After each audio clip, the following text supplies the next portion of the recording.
정치 분석부터 정치 힐링까지 대한민국 정치를 알차게 담은 민주종편의 프로그램을 소개합니다. 평검사 출신 현직 국회의원들의 시사 해설과 법안 분석, 매주 월요일 밤 9시부터 10시 반까지 박판백검. 힐러 이석현 의원의 사상 최초 정치 힐링쇼, 매주 화요일 밤 9시부터 10시 반까지 힐러리 쇼. 뉴스를 파헤쳐주는 정치 분석의 끝판왕이 온다. 매주 수요일 밤 9시부터 10시 반까지 뉴스파. 이 시대의 참 방송인 정청래의 스페셜 스테이지, 매주 목요일 밤 9시부터 10시 반까지 정청래 쇼.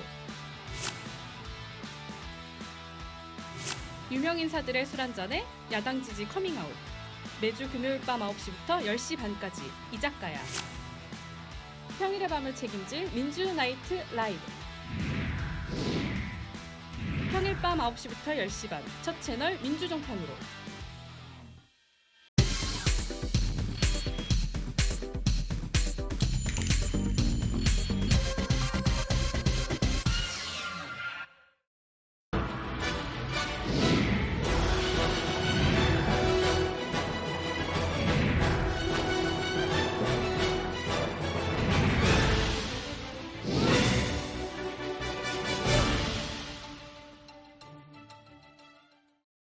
시청자 여러분 안녕하십니까? 민주종편의 수요일 밤 뉴스파를 책임지고 있는 진성준입니다. 민주종편 TV가 드디어 정식으로 개국을 했습니다. 그간 파일럿 방송으로 여러분들을 만나 뵀는데 오늘부터는 정식 방송으로 만나 뵙겠습니다. 그간에 많이 기다려주시고 또 응원해주신 여러분 진심으로 감사드립니다. 그간의 파일럿 방송을 보고 많은 분들이 의견을 주셨는데 그중에 가장 많은 의견이 매일매일 뉴스파를 좀 들었으면 좋겠다 하는 것이었습니다. 하지만 정확한 해설과 날카로운 분석을 하자면 시간이 필요합니다. 일주일에 한 번씩 매주 수요일 밤 9시에 진행하게 되는 것을 양해해 주시기를 바라겠습니다. 또 하나 진행자인 제가 미숙한 관계로 댓글로 많은 반응들을 보여주시는데 그 댓글들을 제대로 소개를 못 해드렸어요. 그런 점들이 아쉽다 하는 지적도 많이 있었습니다만 앞으로는 우리 최재성 의원님께서 댓글들을 소개하고 여러분과 소통하도록 그렇게 하겠습니다. 저희 진성준의 뉴스파는 기존처럼 최재성 의원님과 김민석 의원님을 전문 분석 패널로 모시고 진행하고자 합니다. 오늘도 전국 상황이 요동치고 있어서 심도 있는 분석을 필요로 하는 여러 가지 정치 현안들이 있습니다. 그 문제에 대해서 두 분 모시고 함께 말씀 나눠보겠습니다.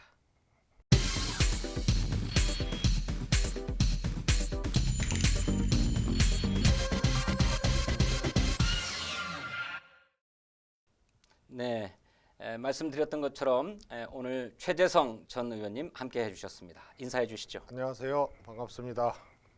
바지 사장 최재성입니다. 이렇게 안 하십니까? 지금 바지 사장 허리띠가 지금 네. 너무 쫄라서 지금 네, 그래요. 백 가죽하고 등 가죽이 뽀뽀할 지경입니다 지금. 그러니까요. 그 정식으로 개국하면서 스튜디오를 확장하고 또 방송 장비도 새롭게 많이 들여놓고 정말 방송국 같은 모습을 제가 보고 있는데 정말로 허리띠를 너무 많이 졸라매가지고 허리가 끊어질 지경이라는 말씀이죠. 그래도 아직까지 후원 안 받고 있습니다. 그렇습니까? 보통 이제 우리 야당 지지자들이 굉장히 참여도 적극적이시고 그런데 조금 지출이 많아요. 네. 이제 이런 대한매체라든가 네. 또 각종 후원, 정치인들 후원 이런 것을 굉장히 많이 하고 계셔서 개국 때까지는 우리가 우리 힘으로 한번 해보자 해서 개국까지는 좀 했습니다. 네. 그래서 명분은 여러 같은 우리 지지자들과 시청자들의 요청에 의해서 후원 계좌를 네. 틀려고 합니다. 그렇습니까? 지금까지는 네. 그래서 먼저 개국까지는 하고 네. 그 다음부터는 지지자 시청자들과 함께 가는 민주종편이 되자 이렇게 생각하고 있습니다. 네, 여러분 앞으로 민주종편에 후원 많이 해주시기를 부탁드리겠습니다. 그리고 또 날카로운 분석으로 여러분들한테 큰 사랑을 받았던 김민석 전 의원님 역시 함께 해주셨습니다. 반갑습니다. 안녕하세요. 반갑습니다. 잘 지내셨습니까? 예. 예, 엄청 좋은데요. 그렇죠. 제가 지금 이거 바꾸고 처음 와봤는데 네. 사실 우리 저 진성준 뭐라고 불러야 돼? 앵커?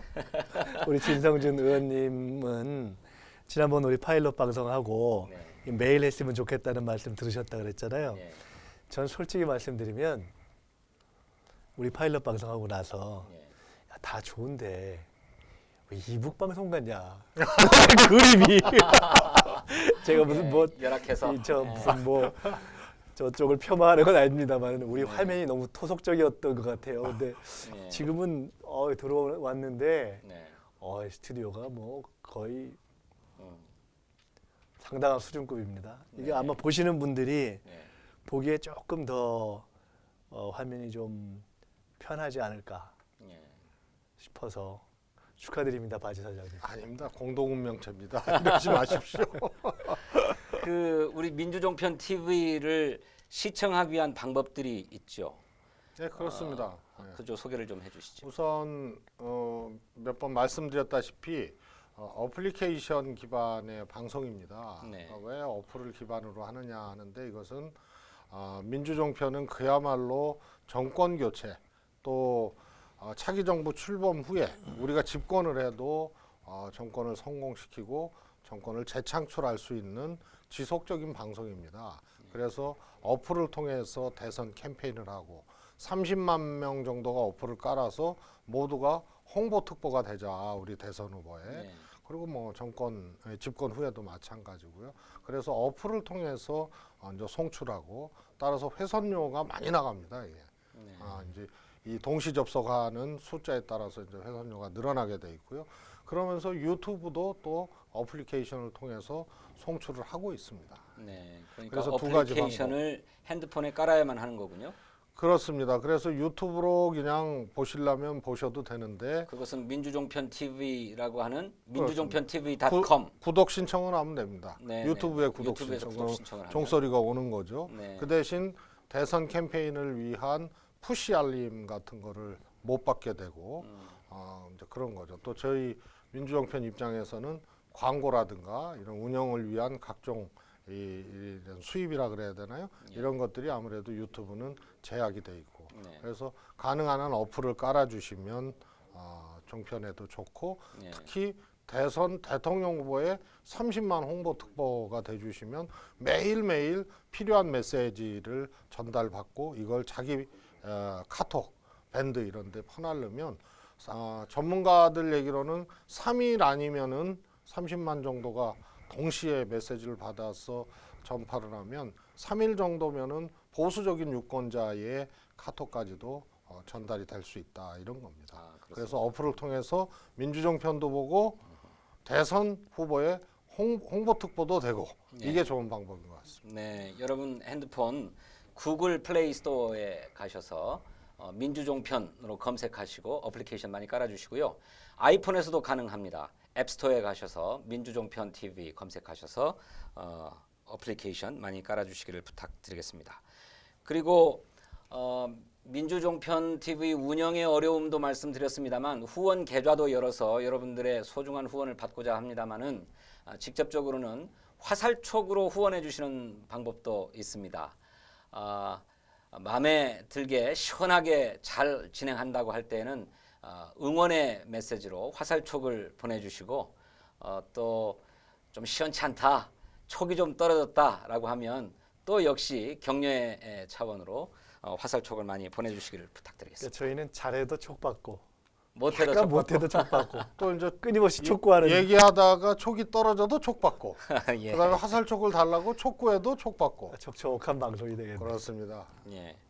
그럼 이제부터 숨어 있는 이런 1인치를 찾아내는 본격 정통 뉴스 분석 뉴스파를 시작하겠습니다. 오늘 첫 번째 주제는요. 헌법재판소의 탄핵 심리 상황입니다. 7일인 어제 헌법재판소가 박근혜 대통령 대리인 측의 증인 신청, 무더기 신청된 증인 15명 가운데 8명을 받아주면서 변론 기일을 추가로 잡았어요. 그것 때문에 2월 중에 탄핵 결정이 내려질 수 있지 않느냐라고 하는 것이 이제 어려워진 상황이 됐단 말씀이죠. 그래서 2월 선고가 물 건너갔다 이런 관측이 지배적인데 그렇습니까? 어떻습니까? 일단 그렇다고 봐야죠. 물리적으로. 지금 이제 마지막 증인 기일 잡힌 게 22일이죠. 네. 22일로 잡히면서 통상 이제 생각할 때 마지막 증인 신문이라든가 이런 변론 기일 잡고 네. 마무리를 한 후에 결론이 나면 이제 쓰는 결론을 내고 이제 쓰는 기간이 있지 않겠어요? 예. 헌법재판소에서 그것을 뭐 빠르면 일주일 열흘에도 할 수 있겠지만 한 2주일 정도 조금 여유 있게 이렇게 계산들을 통상 했던 것 같아요. 네.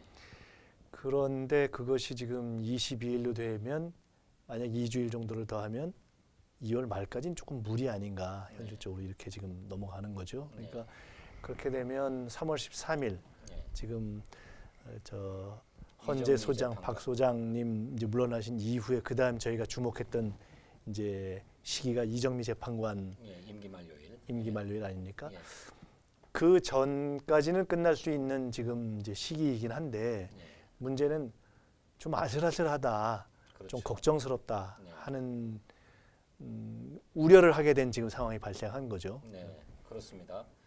그래서 물론 이론적으로는 이정미 재판관의 임기 만료일인 3월 13일 이전까지는 탄핵 선고가 내려질 수 있다고 보지만 이론적으로도 그렇고 현실적으로도 그렇고 예. 또 어쨌든 이제 중요한 것은 이게 지금은 이제 헌재가 여러 가지 상황 속에서 이것을 더 늦출 것이다라고 우리가 이제 보는 예측이 더 많아졌다라는 것이 아니라 예. 어쨌든 가장 큰 것 하나는 헌재 소장이 이제 물러나시면서 3월 13일 전에 해야 된다는 해야 된다. 말씀을 일단 하시고 나간 거 아닙니까? 그렇죠. 그거를 꼭 개인의 의견이라고 볼 수는 없고 네. 그때까지 나눴던 일정한 합의에 기초해서 한 것이라고 볼 수가 있다는 것이 하나가 있고 네. 두 번째로는 어쨌든 각종 여론조사를 통해서 뭐 조기에 해야 된다 그리고 빨리 인용해야 된다는 것이 뭐 거의 80% 이렇게 육박하게 나온다는 점이라든가 네. 또는 그간에 진행된 여러 가지 법리적인 상황을 보면 이걸 뭐 늦출 수도 없고 또 기각할 수도 없다라는 것은 일정한 공감대가 있는 것인데 네. 문제는 헌재에 대한 우려도 있는 거지만 지연 작전이 진행되고 있다는 것이 이제 그렇습니다. 문제고 누가 볼 때나 삼척동자가 볼 때도 야 이게 끌려고 하고 있구나 네. 이제 이런 상황이 발생하고 있기 때문에 걱정을 하는 거죠. 그렇죠. 그래서 이미 한번 헌재에 나와가지고 증언을 했던 최순실, 안종범이 추가로 증인이 다시 채택이 됐다거나 또 한번 증인이 채택됐는데 뭐 건강상의 이유로 나오지 않겠다고 네. 했던 김기춘 전 비서실장이 다시 증인으로 채택된 것 때문에 이것은 누가 보더라도 시간 끌기 작전이다. 그런데 이 헌재가 박근혜 대통령 대리인 측의 이런 지연 작전에 말려든 게 아니냐 이런 지적도 하고 있어요. 그러니까 말려든 것 아니냐, 말려들었다라고 단정하기는 좀 그렇고요 아직. 예. 그러니까 우려를 하는 거죠. 물론 이번에 이렇게 증인들을 굳이 다시 더 네. 받아들였어야 하느냐, 아까 말씀처럼 굳이 네. 필요 없다고 볼 수 있는 그런 것까지 포함해서. 네. 근데 이제 헌재의 입장을 우리가 적극적으로 이해하는 입장에서 생각한다면 네. 이게 어쨌든 쌍방이 있는 것이기 때문에 네. 지금 박근혜 대통령 측이라든가 그 대리인 측에서 요구할 적에 요구했던 그런 뭐 증인 채택의 건을 다 노했을 때에는 이 헌재가 공정하지 않고 이미 다 결론 내놓고 하는 거 아니냐라는 시비를 들을 수 있기 때문에 최대한도로 수용하는 입장을 그래도 보이는 것이 적기에 결론을 내는 데 있어서도 낫지 않겠냐라고 해석할 수 있는 점은 하나가 있죠. 공정성을 위해서 그런 것이다. 물론 그런 점을 할 수 있지만은 예. 그러나 어쨌든 지금 말씀하신 것처럼 굳이 뭐 한번 나왔던 최순실 안종범까지도 포함해서 뭐 할 필요가 있겠느냐? 네. 굳이 그런 것까지 받아들였어야 되는가? 네. 이것이 저쪽의 페이스에 좀 말린 것이 아니냐 이런 우려를 하는 것이 있죠. 그래서 그렇죠. 마지막 날 그걸 지금 변론기를 배치한 것에 대해서도 아니 저래 가지고 만약에 한 번만 더 저 사람들이 뭐 어떤 이유를 대해서라도 더 미루려고 한다면 그때는 완전히 그 수에 당하는 거 아니냐 그렇죠. 이런 우려를 하는 분들도 있고요. 근데 반면에 그런 공정성의 시비를 없애기 위해서 받아줄 건 받아줬지만 이미 한 번 나온 최순실 안종범을 마지막 날 배치했다는 것은 그 날짜에 안 나오고서 무슨 다른 뭔가 꼼수를 쓰더라도 이 부분을 한 번 했기 때문에 더 이상 이렇게 지연해 줄 이유는 없다라고 얘기하기 위한 나름 헌재의 또 수가 아니었느냐라고 해석하는 견해도 있긴 있더라고요. 어쨌든 그렇죠. 중요한 것은 지금 이 시점에서 어떤 방향으로 이제 우리가 예단하기는 좀 어렵지만 분명한 것은 이 모든 것을 늦추기 위한 아주 다양한 이제 음모가 청와대라든가 뭐 대리인들이라든가 증인들 막 총체적으로 진행되고 있는 것은 사실 아닙니까? 그래서 이것에 대해서 굉장히 경각심을 갖고 또 일정하게 국민적인 압박도 다시 해야 할 시점이다. 이 점은 분명한 것 같아요. 최 의원님, 그래서 2월 선고가 무산됐다. 근데 2월 말이 특검의 수사 기한이기도 한 것 아닙니까? 만에 하나 2월 말 전에 선고를 내릴 수 있다고 한다면 경우에 따라서는 특검이 박근혜 대통령을 강제 소환 수사도 할 수 있는 것 아닙니까? 그런데 이제 2월 말 선고가 무산되었기 때문에 일단 박근혜 대통령 입장에서는 특검의 강제 수사를 피할 수 있게 되었다. 그래서 한 고비를 넘어갔다. 이런 관측도 가능할 것 같은데 어떻습니까? 우선 특검만 놓고 보면은 대략 이제 국민들도 그렇고 또 야당도 그렇고 국회도 그렇고 특검 기간이 연장돼야 된다 이 점이 있지 않습니까? 근데 그 이전에 대통령의 탄핵 사유는 명백하거든요. 그리고 아까 우리 김민석 단장님께서 말씀을 하셨지만 절차상의 문제라든가 어떤 이제 공정함의 불공정 시비라든가 이런 것들을 어쨌든 이게 기각으로 나든 인용으로 나든 간에 최소한 이 혼란이라든가 이런 것을 좀 헌재 입장에서도 굉장히 이렇게 좀 걱정을 하고 좀 차단하고 최대한 정리하는 그런 과정이 아닌가 싶습니다. 그런데 이 탄핵 사유가 명확한 이번 이제 이 탄핵 이 과정에서 제가 보기에는 사실은 특검 기간이 탄핵으로만 놓고 봤을 때는 연장이냐 아니냐의 문제를 뭐 동전의 양면처럼 생각하는 것은 사실은 그거는 조금 다른 문제다. 그래서 뇌물죄를 중심으로 한 대통령의 이제 형사적 혐의 이런 것에 이제 수사기관도 더 필요하고 뭐 증거 확보도 더 필요하고 뭐 이런 점으로 좀 이해를 해야 되지 않겠나 싶습니다. 그래서 대통령의 헌법적 의무 이것에 대한 위반과 그 다음에 이제 형법적 위반과 크게 이제 두 개를 놓고 하는 건데 사실 후자 때문에 지금 이게 이 갑론을박이 있는 거고 더 수사도 더 필요하고 증거도 더 필요하고 그러니까 대통령 측에서는 연기 작전도 하고 하는 게 그게 사실은 헌법 위반 이 사안보다는 후자가 더 강한 겁니다. 그 속에서 이거를 봐줘야 되지 않느냐. 그래서 저는 개인적으로 대통령의 수사 꼭 필요하고 해야 되지만 이것과는 별개로 탄핵 사유는 이미 도처에 있다. 명확하다 이렇게 보고 있습니다. 예. 아니 그래서 원래 특검과 박근혜 대통령 측이 서로 합의해서 바로 내일 2월 9일 날 대면 조사를 진행하기로 했는데 이 사실이 언론에 유출되었다고 해가지고 청와대가 이것을 이유로 대면 조사 못 받겠다라고 거부해 버렸어요. 그래서 이러다가 결국 특검 수사 기한을 넘겨버리는 게 아니냐. 그러니까 헌재에 이어서 특검 수사조차도 지연 작전을 지금 저들이 펴고 있는 게 아니냐라고 하는 국민의 우려가 높아지고 있는 거거든요. 그래서 아까 말씀하셨던 것처럼 적어도 이정미 재판관이 퇴임하기 전에 8인 체제에서 헌재 심판이 나도록 해야 이를테면 헌재 결정의 법적 정당성이나 이런 것도 충분히 갖춰질 수 있을 것이라고 보여지는데 우선 조금 두 가지 다른 얘기인데요. 네네. 그 지금 이제 박근혜 대통령이 아까 그 특검이 네. 대면 조사하는 부분의 뭐 시기라든가 네. 장소 이 부분이 특검회에서 일부 이렇게 새 나갔다. 네. 뭐 이걸 가지고 시비를 걸어서 다시 그것을 뭐 문제 삼았다는 지금 네. 보도가 나오고 있는데 네. 그것은 원래 특검의 업무 자체에 국민을 향해서 브리핑을 하는 내용들이 포함되어 있는 것이기 때문에 네. 그걸 갖고 시비를 삼는다는 것 자체가 사실은 말이 네. 안 되는 것이고요. 네. 특검이 됐든 헌재가 됐든 지금 대통령이 그것을 조사를 받거나 또는 출석하는 걸 갖고 다시 뭐 지연을 한다든가 하는 문제와 관련해서는 네. 굳이 따지자면 대통령 자신이 특검 뭐 그전에 검찰도 그렇고 본인이 안 나갔던 그렇죠. 문제잖아요. 스스로가 불출석했던 것이고 또 그 서면으로 네. 지금 답변서를 의견서를 냈는데 헌재에 냈죠. 이미 그건 이제 본인의 이름으로 냈기 네. 때문에 굳이 따지자면 네. 사실 그것으로 충분하다고 네.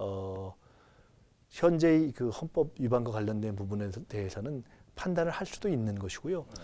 또 현재 쟁점이 되고 있는 상당 부분에 대해서는 본인이 이미 어떻게 보면은 정치적으로나 법률적으로나 상당히 문제가 있는 위법적인 그런 방식을 통해서 뭐 기자간담회를 한다든가 아니면 자기하고 이렇게 소위 촉이 맞는 예, 가까운 인터넷 관계하고, 언론하고 예. 이렇게 하면서 자기 하고 싶은 얘기는 다 하는데 중요한 부분에 대해서 난 모른다 예를 들어 이렇게 해버리면서 할 얘기는 다 한 거거든요. 예. 그래서 그 문제를 가지고 더 이상 늦추거나 또는 늦추는 것이 정당하다고 헌재가 판단할 그런 이유는 없다고 봅니다. 일단 그렇고요.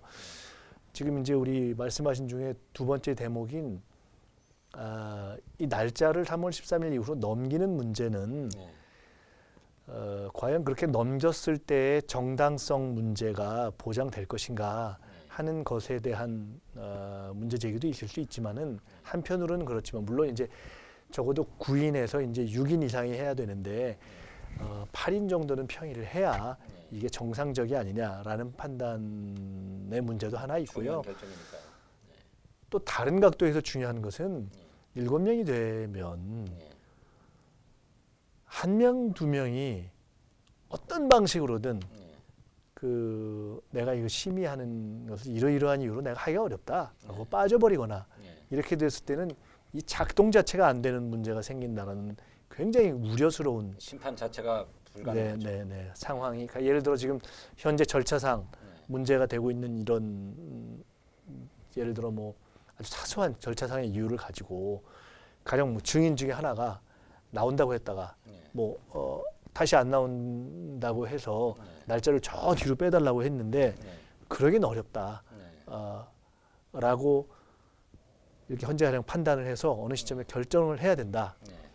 근데 숫자가 가령 7밖에 없다. 네. 근데 내가 내 속으로는 네. 야 이거 탄핵 이거 사실은 기각시켰으면 좋겠다 네. 하는 마음이 있더라도 네. 내놓고 지금 기각시키자는 말은 못할 상황인데 국민적으로 뭐나 법리적으로 볼 때 네. 근데 야 이거 절차상으로 문제가 있으니까 이거는 이 정도는 좀 절차적으로 보장해 줘야 되는 거 아닌가라는 이유를 가지고 그런 것이 안 됐을 때는 이 헌재의 심리가 이렇게 되는 것이 조금 문제가 있다라고 예를 들어 누가 문제 제기를 하는 그럴 수 있죠. 방식이 있을 수 네. 있잖아요. 네. 가령 이런 등등을 포함해서 7명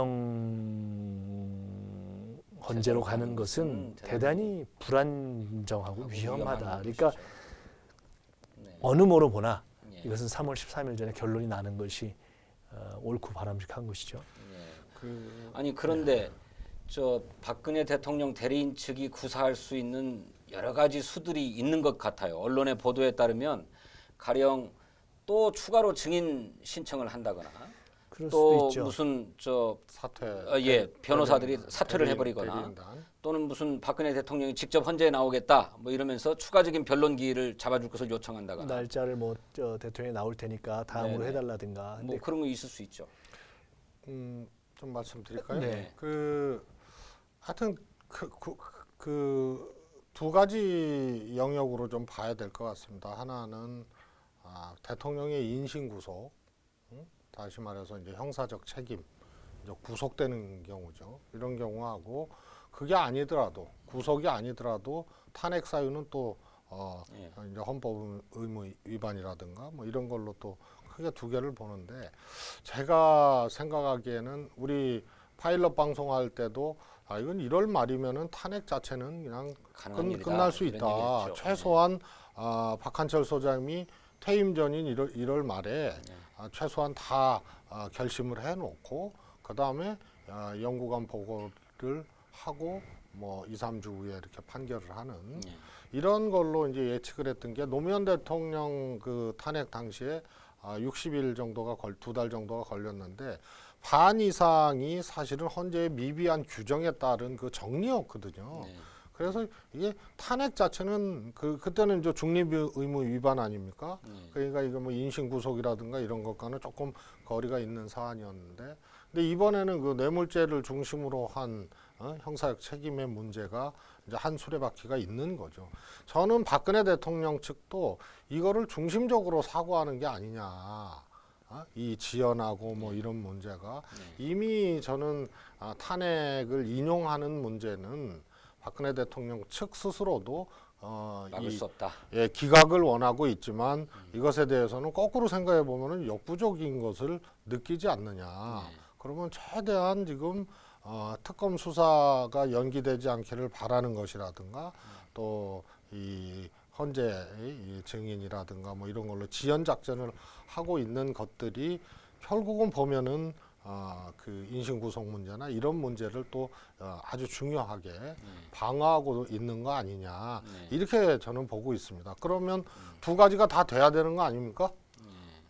박근혜 대통령 잘못했으니까 형사적 책임을 분명히 묻고 탄핵된 이후에 구속되는 거하고 그다음에 탄핵을 인용해서 새 대통령을 빨리 만드는 이 두 가지가 다 돼야 된다는 게 이제 국민들의 이제 바람인 거고 그렇죠. 이 속에서 전부 아니면 전무의 게임을 지금 박근혜 대통령 측은 하고 있는데 최소한 이 형사적 증거라든가 진술이라든가 이런 것을 최대한 이 확보치 못하게 하는 거 이것이 이제 전략의 한 축으로 작동하고 있는 거라고 생각합니다.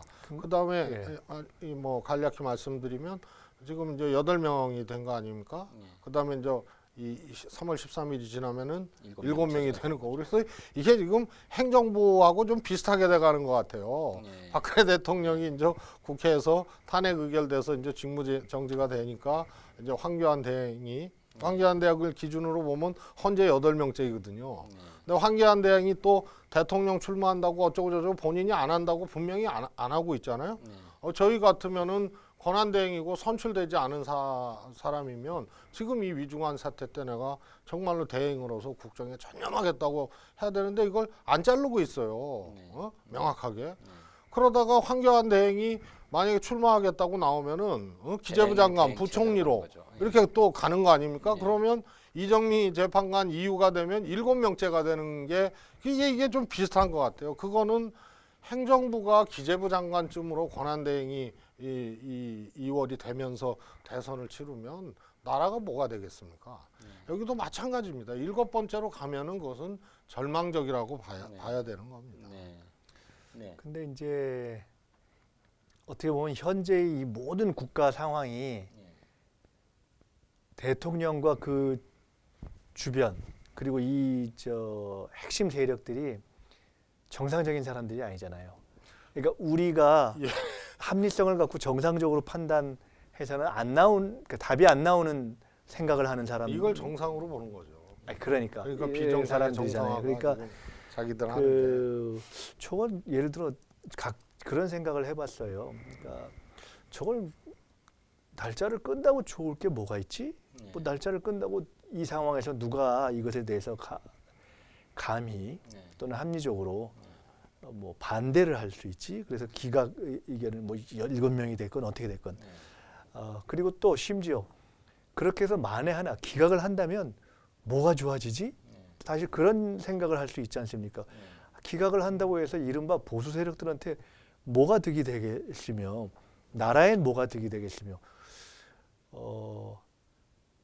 그리고 합리적인 보수라면 만약 그렇게 기각이 돼서 그 이후에 엄청난 혼란 상황이 예상될 수 있는데 그런 상황에서 나라를 생각할 때도 그렇고 만에 하나 그렇다면 그렇게 해서 늦어져서 대선을 치렀을 때 그것이 과연 보수에게 도움이 될 것인가 이 모든 걸 생각할 때 이건 정상적으로 지연작전이라는 것이 의미가 있겠나 싶은데 결론은 비정상적인 사람들이기 때문에 그리고 보수 세력 전체라기보다 일단 박근혜와 그 주변이 어쨌든 우리가 생각하지 못하는 하여간 여러 가지 어떤 계획과 의도와 수와 계산 속에서 늦추는 것이 좋겠다고 생각하고 있는 거죠. 그것은 분명하기 때문에 아까 말씀하신 것처럼 온갖 별의별 수를 다 쓰는 거죠. 뭐 대통령이 안 나온다 그랬다가 갑자기 나온다고 했다가 갑자기 또 다른 이유를 둬서 날짜를 또 늦춘다든가 아니면 뭐 대리인단이 갑자기 확 사퇴를 해버린다. 빠진다든가 뭐 아니면 증인들을 갑자기 확 뭐 낸다든가.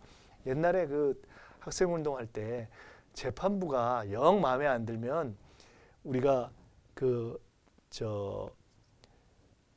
법정 투쟁을 하면서 썼던 그런 방법들을 네네네. 재판부 신청도 하고 막 그랬죠. 신청도 네. 저 사람들이 지금 그 막 시도를 하고 있는 겁니다. 네, 글쎄요.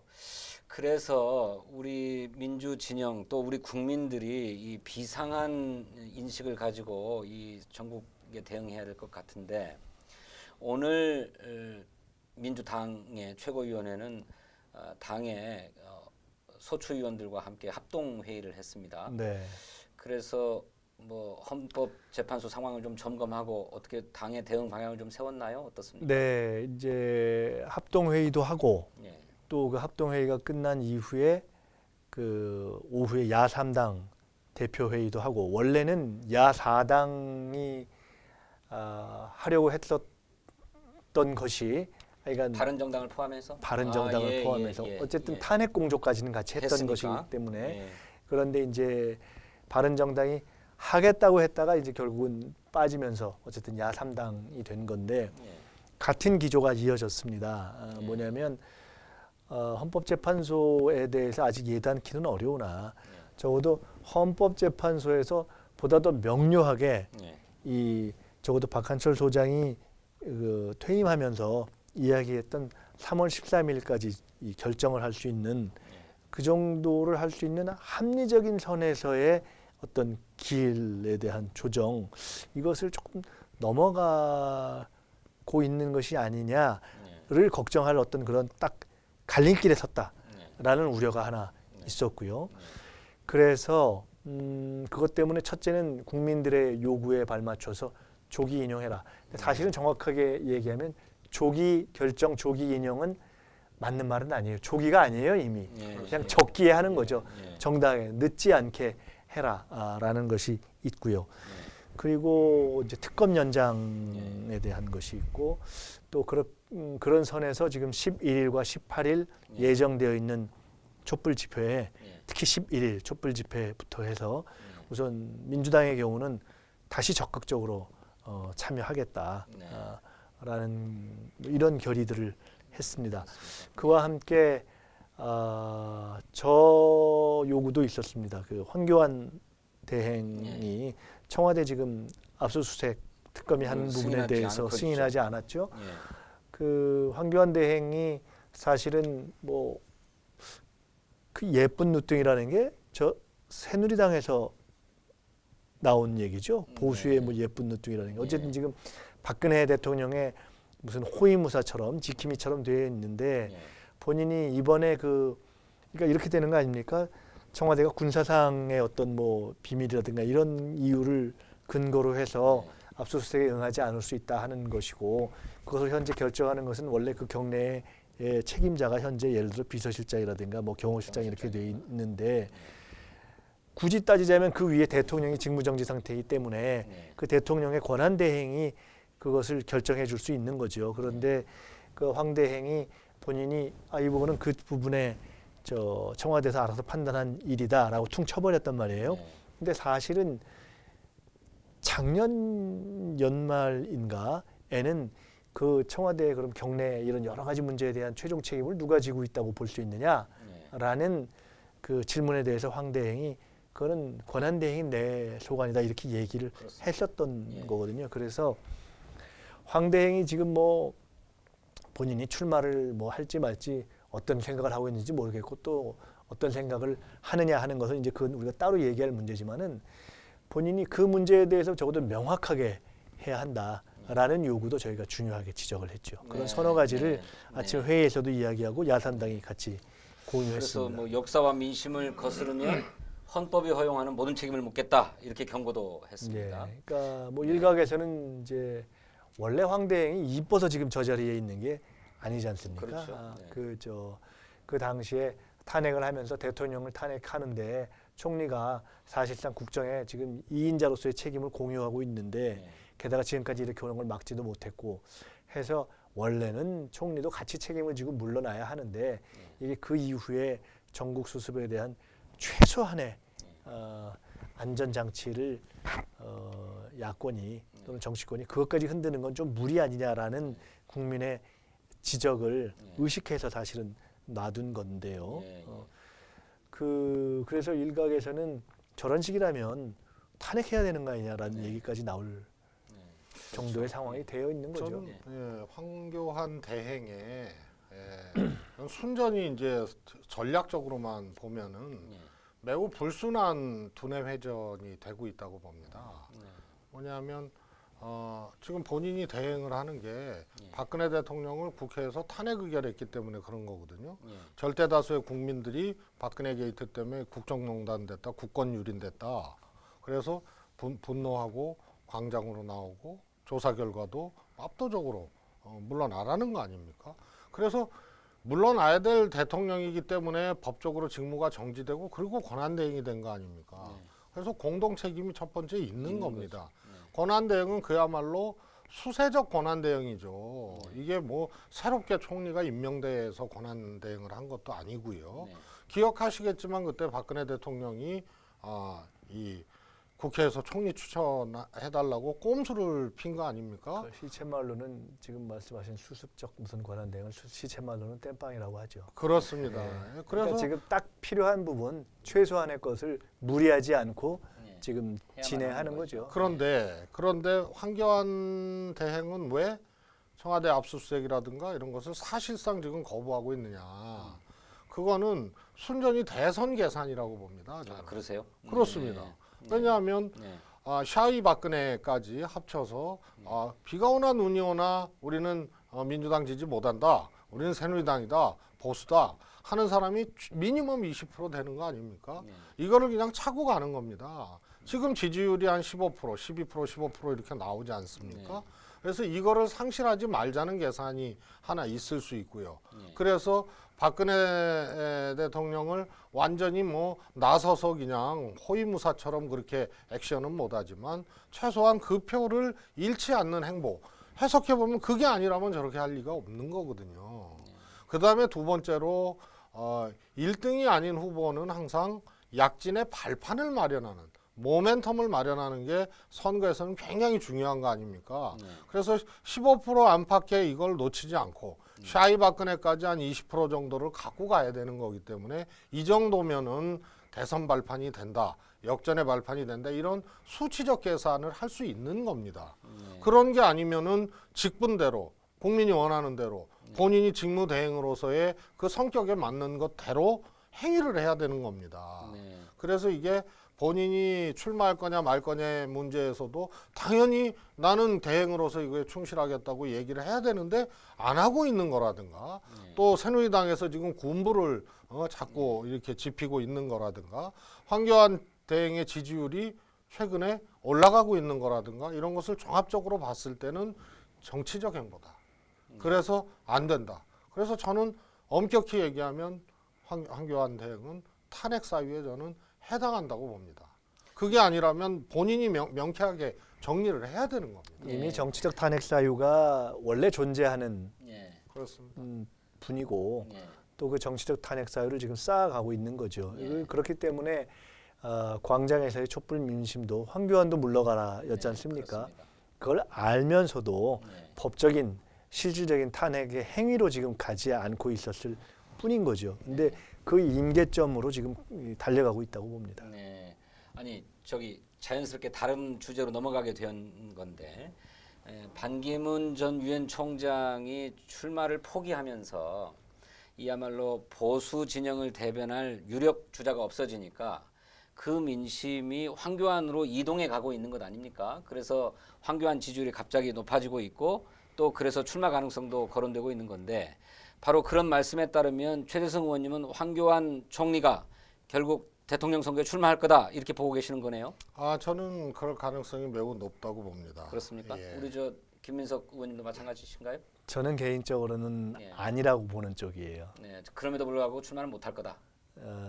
그럼에도 불구하고 그거는 저의 한편으로는 분석도 있겠지만 예. 또 한편으로는 그냥 촉감 뭐 이런 감으로. 거죠. 그런데 네, 저는 그럼에도 불구하고 안 하고 네, 또 하더라도 네, 지금 이 거론되거나 네, 소위 보수에서의 어떤 새로운 반기문 이후의 대안 주자로 네. 기대되는 만큼 결국 못 갈 것이다라고 네. 저는 보는 편입니다. 네. 그렇기 때문에 또 결국은 못 나오게 되고 뭐 것이다. 이런 이 최근에 어떤 조사에 보면 기대 수치도 제법 있지만 네. 절대 안 찍겠다는 NT 수치도 아 그렇습니다. 제일 높은 걸로 나타나고 있지 않습니까? 예, 그래서 예. 이건 뭐 사실은 뭐 예측의 영역이기 때문에 누가 알겠습니까만은 네, 저는 안 나온다 쪽에 조금 더 많이 거는 편이고요. 그러나 네, 적어도 본인이 나오든 안 나오든 네, 이미 정치적 행보를 하고 있는 것은 분명하다. 네, 그러니까 안 나오더라도 그 다음을 보는 그래서 그 나오든 안 나오든 보수의 일정한 정치적 자산으로서의 그 정치적인 미천을 쌓아가고 있는 행위를 그런 선택과 판단을 하고 있는 것은 분명하다. 네. 최근에 여론조사를 보게 되면 제가 이렇게 이어서 얘기하려고 그러면 꼭 다른 질문을 하시려고 지금 두렵습니다. 최근에 여론조사를 보면 황교안 총리를 대선 후보로 놓고 하는 조사에 한 15% 내지 20%의 지지율이 나와요. 하지만 황교안 출마에 반대하는 국민의 여론도 69% 그러니까 70% 가까이가 출마하면 안 된다 하는 이런 의견을 가지고 있어요. 그런데 이런 상황에서 당선 가능성도 없는 황교안이 출마할 것인가? 그러면 그렇게 출마하고 야당의 어떤 지도자가 되어가지고 본격적으로 정치를 해보려고 하는 것인가?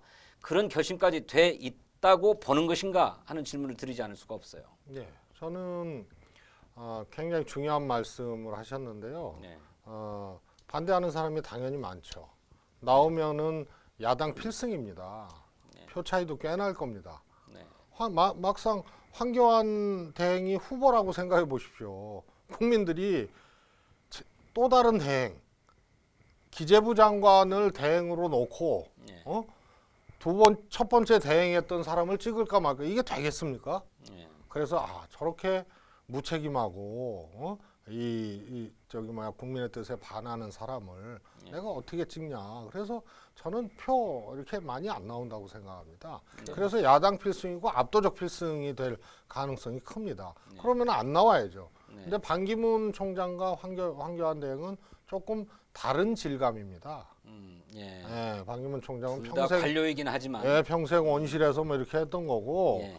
그리고 뭐 그야말로 이 별칭대로 네. 정말 이렇게 잘 빠져나가고 또 잘 적응하고 뭐 이런 분입니다. 네. 그러니까 뭐 귀국하자마자 뭐 몇 번 이렇게 헛발질하고 네. 그리고 또 남 탓하고 뭐 이랬던 아주 전형적인 게 내 돈으로 이렇게 써야 된다는 거는 평생 처음이라는 거 아니에요? 네. 다 카드로 쓰고 활동비로 쓰고 예. 그래서 그러나 황교안 총리는 제가 개인적으로 네. 행사나 사석이나 이렇게 봤을 때는 네. 상당히 욕망이 꿈틀거리는 사람입니다. 근데 일리가 있어요. 올해 왜냐면 57년생 아닙니까? 젊기 때문에 젊기 때문에. 57년생이고 만 59세입니다. 예. 우리 나이로 61세. 예. 그러면 지는 것을 감안하고라도 예. 이제 총리한 다음에 끝 아닙니까? 그 양반 법무부 장관도 했고 또 뭐 총리도 했고 그런데요. 지금 권한대행까지. 예. 그리고 정치 지도자가 대통령 될 행보를 하잖아요. 코스프레를 하잖아요. 예. 과잉 의전 뭐 저는 진짜로 그 전에 뵀을 때 행사장에서 뵀을 때 느꼈어요. 의전에 집착하고 막 이러는 것을. 근데 이 사람은 우리 나이로 61세입니다. 만으로 59세. 지더라도 그 다음에 할 게 없어요. 그런데 새누리당이라는 보수의 적통이죠. 예. 이것은 저는 갖고 갈 수 있다. 그런 거 아주 쓸수 손쉽게 있다. 갖고 오케이. 갈 수 있다. 그리고 모두가 원한다. 네. 하나만 더요. 네. 김진태 의원 새누리당에 네. 그것을 어떻게 볼 것이냐. 정말 이해가 안 가잖아요. 탄핵 전국에서도 그 탄핵 양반도 반대. 후보가 되기를 원할 거예요. 그래서 그거는 어차피 이번 대선은 아니더라도 네. 그 후에 보수는 복원된다고 보고 그리고 바른정당보다는 새누리당이 적통을 유지할 거다. 그래서 보수의 아이콘 네. 또 새누리당이 어려웠을 때 그 아이콘으로 분명히 어려울 때 예. 봉사한다. 그건 조금 중기 호흡을 조금 길게 본 나름대로의 정치니까 네. 지금 우리 눈에는 야당 눈에는 또 지지자들 눈에는 약간 비정상적이고 저 사람 정신 못 차렸네 이렇게 생각하지만 나름의 그게 정치적인 수거든요. 있을 수 있다. 황교안 네. 대행도 충분히 이번에 떨어지더라도 할 수 있는 나이와 조건과 네. 또 보수의 재결집과 이것을 한 번에 원샷에 떨어지더라도 취득을 하는 거 아니에요? 그러니까 저희가 다른 얘기를 했지만 공통점이 있는 거예요, 사실은. 예. 뭐냐면 지금 황교안 총리가 뭐 15에서 20 사이 왔다 갔다 하는 지지율을 예. 보이고 있는데 예. 진짜로 나온다. 예. 그럼 표가 확 더 붙을 거냐? 그렇지 않다고 보는 거예요, 둘 그렇지 다. 않다고 보는 거죠. 그거는 여러 가지 두들겨 맞는 것도 있고 너 저 권한대행이나 잘하지 왜 나왔니 이런 것도 있을 수 있고 등등 또 제 보수표가 가려고 하는 것 때문에 정권 창출의 가능성은 없다. 없다. 그리고 참패할 것이다. 예. 이거 하나 똑같은 거예요 사실은. 네. 두 번째로 그것이 그러니까 우리 합리적인 사람들이 볼 때는 전혀 합리적인 판단이 아니라는 것도 아닌데. 똑같은 거예요. 예. 또 하나 똑같은 건 뭐냐면 그러나 정치적인 욕구가 있다는 것도 똑같은 거예요. 예. 다만 뭐가 다르냐? 근데 그런 정치적인 욕구가 명료한데 예. 이번에 안 되는 걸 알면서 나가서 몸을 그야말로 이렇게 헌신해주고 깨져서 그 이후를 보는 것이 그 개인에게 있어서 합리적인 정치 행위이냐 예. 아니면 이렇게 쭉 끌고 가다가 예. 마지막에 조금 치사하다는 소리는 듣겠지만 국민적인 욕을 안 먹고 예. 있다가 그 다음을 보는 것이 합리적이냐 예. 그 계산만 차이가 다를 있을 것이고 것이다. 그 계산 네. 내지는 그것의 차이가 있는 것이고 네, 네. 그 본인이 어떤 식의 판단을 할 것인지에 대해서는 그 개인의 소위 캐릭터와 연관되어 있는 것이 잘 모르는 거죠. 근데 어쨌든 저도 그러니까 그런 부분 이미 정치적 욕구가 있고 네. 앞으로 하려고 하는 것이고 네. 그건 저는 동일하다고 봅니다. 아 그래요? 예. 그렇다면 최소한 예. 저는 계산기는 그렇게 돌아가고 있다고 봅니다. 예, 예. 그럼요. 예. 그렇기 그러면은 때문에 지금 출마 저렇게 여부와 움직이는 상관없이. 거죠. 그러면 한 가지만 더 여쭐게요. 그러면 지금은 어쨌든 박근혜 대통령이 탄핵되면 권한대행의 권한대행을 세우면서 출마하는 것은 좀 부담스러울 수 있고 그건 뭐 그런 다들 것인데 그렇게 인정하는 거죠. 만일 탄핵이 기각되거나 해서 정상적으로 12월 달에 대통령 선거가 치러질 거다라고 하면 그때는 틀림없이 출마하겠네요. 베스트 시나리오죠. 그렇죠. 예. 그리고 황교안 총리의 입장에서는 어떻게든 탄핵 결정을 지연시키거나 기각되어서 자기가 부담 없이 출마할 수 있는 정치적 환경이 조성되기를 바라겠네요. 그게 베스트 아니겠어요? 그렇죠. 황의 입장에서도 그렇고 황 네. 총리 입장에서도 그렇고 또 박근혜 대통령 주변에서 생각할 때도 네. 본인이 살고 안 살고를 떠나서 네. 그래도 그 이후에 뭔가 이렇게 회복할 여지를 도모해 본다면 네. 그것이 최상의 시나리오겠죠. 그렇다면 황교안은 본인의 그런 정치적인 야심을 실현하기 위해서라도 이를테면 특검의 청와대 압수수색이라든지 이런 데 전혀 동의할 생각이 없을 것이고 그렇겠죠. 그 적어도 박근혜 대통령을 예. 적어도 밟는 뭐 또는 배신하는 예. 이런 모양은 안 보이는 그렇죠. 그리고 또 노력을 특검이 수사기간을 연장 신청을 하게 되는데 그건 결국 대통령이 승인 권한을 가지고 있는 것 아닙니까? 한 달간 더 연장하는 것. 그런데 이 한 달간 연장하는 것도 지금은 대통령이 직무정지 상태이기 때문에 황교안 대행이 승인 여부를 결정해야 하잖아요. 그러면 수사기간 연장이 될 가능성도 없다는 말씀이네요. 거기에 그대로 맡겨둔다면 예. 그렇죠. 저는 수사기간 연장은 될 가능성도 있다고 봅니다. 그렇습니까? 예. 근데 그걸 가지고 황교안 대행에 대한 네. 박근혜 대통령 지지자라든가 네. 어떤 그쪽 진영이 그거 연장했다고 황교안을 등 돌리고 저는 그러지는 않는다고 봅니다. 네. 그래서 원래 뭐 불가피한 것을 연장이라는 받아들일 수 것이 있다? 없는 것을 갖다가 한다거나 예. 뭐 이게 뭐 운명적 판단을 해야 되는 그런 게 아니고 예. 관례적으로 뭐 연장되는 경우 꼭 특검 아니더라도 뭐 있는 거 아닙니까? 예. 그래서 그런 정도는 황교안의 그 대행이 예. 무리수를 안 써도 된다 이런 예. 판단을 할 수 있을 것 같습니다. 만일 특검이 수사기간 연장을 적극 검토하겠다고 했는데 수사기간 연장 신청을 했는데 황교안 총리 권한대행이 그거를 수용하지 않는다고 하면 민주당이나 야 3당은 또 바른정당까지를 포함해서 황교안 탄핵에 들어갈 수 있습니까? 글쎄 이제 그건 그때 가서 생각해봐야 될 다시 문제인 것 생각해봐야 같아요. 되는 문제 같습니까? 예. 만일 그렇게 저 특검의 요청이 받아들여지지 않으면 민주당이 다음으로 꺼낼 수 있는 카드가 아예 왜냐하면 지금 특검법을 이제 개정하는 거잖아요. 아, 물론 그렇죠. 그래서 예. 이제 특검법을 개정하는 것이 있고요. 예. 지금 연장하는 것이 있고, 예. 그다음에 그와 별도로 지금 이제 황교안 탄핵으로 갈 것이냐 네. 라는 문제는 지금 3월 13일 이전에 이 탄핵을 인용하는 예. 이 문제 전반과 연관되어 있는 것이기 때문에 네. 지금 이 판단은 네. 사실은 2월 22일 정도가 되면 어지간히 나오는 거란 그렇죠. 언제쯤, 말입니다. 예. 그렇기 그러네, 때문에 진짜. 그것은 그런 것과 종합적으로 네. 연결해서 그 네. 상황에서 봐야 될 문제라고 봅니다. 글쎄 저는 우려스러운 게요. 그렇게 특검의 수사기간을 연장하는 특검법을 민주당이 앞장서서 발의하고 이미 발의가 돼 있는 상태입니다. 박주민 의원이 발의해놨죠. 그래서 이것이 통과된다고 해도 황교안 대행이 거부권을 행사할 수 있잖아요. 그렇게 되면 다시 국회로 제2 요구권을 행사하는 거죠. 제2 요구죠. 그럼 국회에서 또 다시 3분의 2가 찬성을 해야만 과반수 출석에 출석위원회 3분의 2가 찬성을 해야만 재의결되는 것 아닙니까?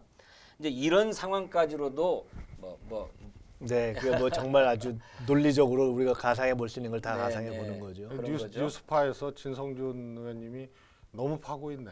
너무 제가 파고 보기에는 네. 그런 상황은 저는 오기 쉽지 않다. 그럼요. 네, 대행이 다시 제2권을 행사하고 그것까지는 네. 과연 그렇게 행사할 수 더- 있느냐를 놓고 상당한 논란이 벌어질 그러니까 겁니다. 뭐 그렇게 늪 같은 환경이에요. 우리가 네. 거꾸로도 한번 생각해봐야 되는 거 아닙니까? 우리가 안심하고 너무 자만하고 네. 이러면 안 되고 늘 경계해야 되고 긴장해야 되고 하지만요. 네. 그래서 황교안 대행이나 박근혜 대통령 측 입장을 조금 객관적으로 투시하고 보는 방법은 그 사람들의 입장에 서보는 거죠. 네. 그래서 뭐 제2요구라든가 또 극렬하게 뭐 이런 흐름을 막 총리가 막 몸바쳐서 막거나 네. 이런 거는 저는 쉽지 않은 쉽지 않을 환경이라고. 것이다. 네. 그만 파세요 좀. 아까 우리 김민석 의원님 말씀하셨던 것처럼 헌법재판소의 제14차 변론기일인 2월 22일이 탄핵 결정이 어느 시점에 내려질 것인가 하는 것을 판가름짓는 중요한 분수령이 될 것입니다. 2월 22일이 마지막 변론기일로 결정된다고 하면 적어도 3월 13일 이전에 탄핵 결정이 날 수 있고, 그렇지 않고 뒤에 추가로 변론기일이 또 잡힌다고 하게 되면 이정미 재판관의 임기 만료 시점인 3월 13일 이후로 넘어갈 가능성도 있기 때문에 상당히 높아지는 거죠. 네네. 2월 22일 100% 그렇다고 볼 수는 없어요. 그것도. 없지만 예, 예. 2월 22일까지 헌법재판소의 동향에 우리들이 주시하고, 또 특히 지연 작전을 펴고 있는 박근혜 청와대 측의 동향에 주시하면서 우리 국민들이 의지를 다시 한번 모아야 하겠다라고 하는 말씀을 드리면서 2월 11일 정월 대보름입니다. 정월 대보름 네. 촛불부터 2월 18일 그 후에 촛불 집회에 이르기까지 우리 국민이 더욱 촛불을 높이 지켜드려야 되겠다라고 하는 말씀을 드리면서 다음 주제로 넘어가겠는데, 아니 우리 촛불 집회에 국민들이 나서자고 또 당원들 나서자고 네. 지지자들 나서자고 이거 무슨 뭐 스크롤이나 이런 거 없어요? 뭐 지금 예. 네네네 저기 보시면 나왔습니다. 자막이 올라왔습니다. 이번 주 토요일 생방송인데도 막 자막을 촛불의 저렇게 힘을 다시 올려주시죠. 한번 네. 중요합니다. 고맙습니다. 중요합니다.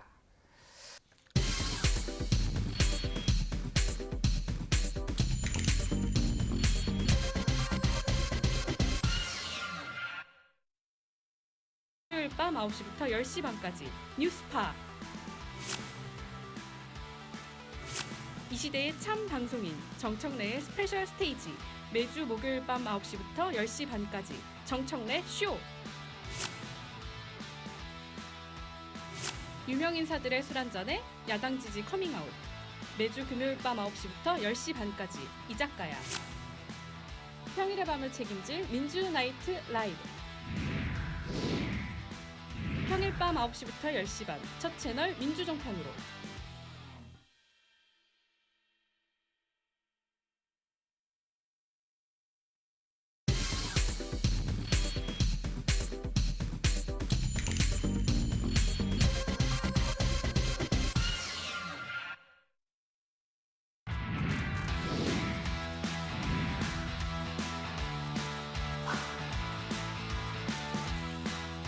정치 분석부터 정치 힐링까지 대한민국 정치를 알차게 담은 민주종편의 프로그램을 소개합니다.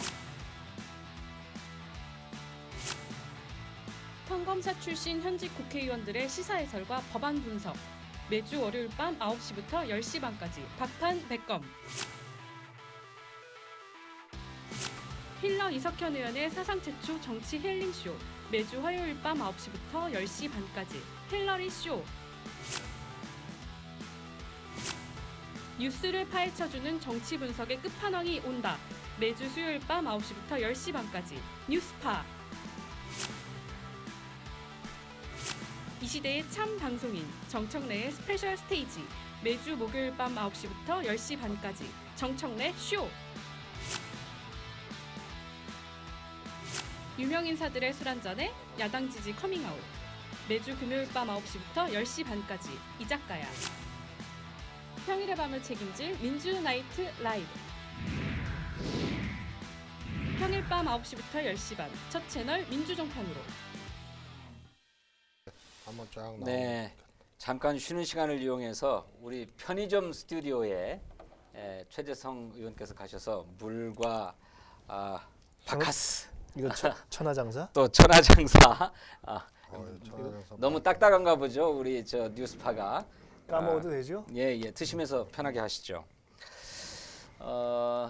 일부 시간에는 헌법재판소의 탄핵 심리 상황에 대해서 분석하고 또 그에 따른 정치적 상황에 대해서도 함께 얘기를 나눠봤는데 또 하나 주목해야 될 정치적 현상이 있습니다. 그것은 민주당의 대선 후보 중에 한 사람인 안희정 충남지사의 상승세가 눈부시다. 어쩌면 조금만 더 가면 안희정 현상이라고도 불리울 수 있는 그런 게 아닌가 싶은데요. 이 안희정 지사가 반기문 전 유엔 사무총장의 불출마 선언 이후에 지속적으로 한 달 사이에 지지율이 그냥 몰라보게 상승을 해서 초기 지지율은 그야말로 한 자릿수에서도 그냥 바닥권에 미쳤는데 채 3%가 채 안 됐던 것 같은데요. 한 달 사이에 3배, 4배가 올라가지고 지금은 당당하게 대선 주자 2위를 마크하고 있습니다. 이 안희정 지사의 상승세의 원인이 무엇이고 또 그 지지율 상승의 배경 또 그 지지율 상승의 정체 이런 것을 한번 따져보고자 합니다. 그리고 기회가 되면 이야기 나누는 과정에 안희정 지사 측의 대변인을 맡고 있는 박수현 전 의원을 연결해서 직접 캠프의 입장도 들어보도록 그렇게 하겠습니다.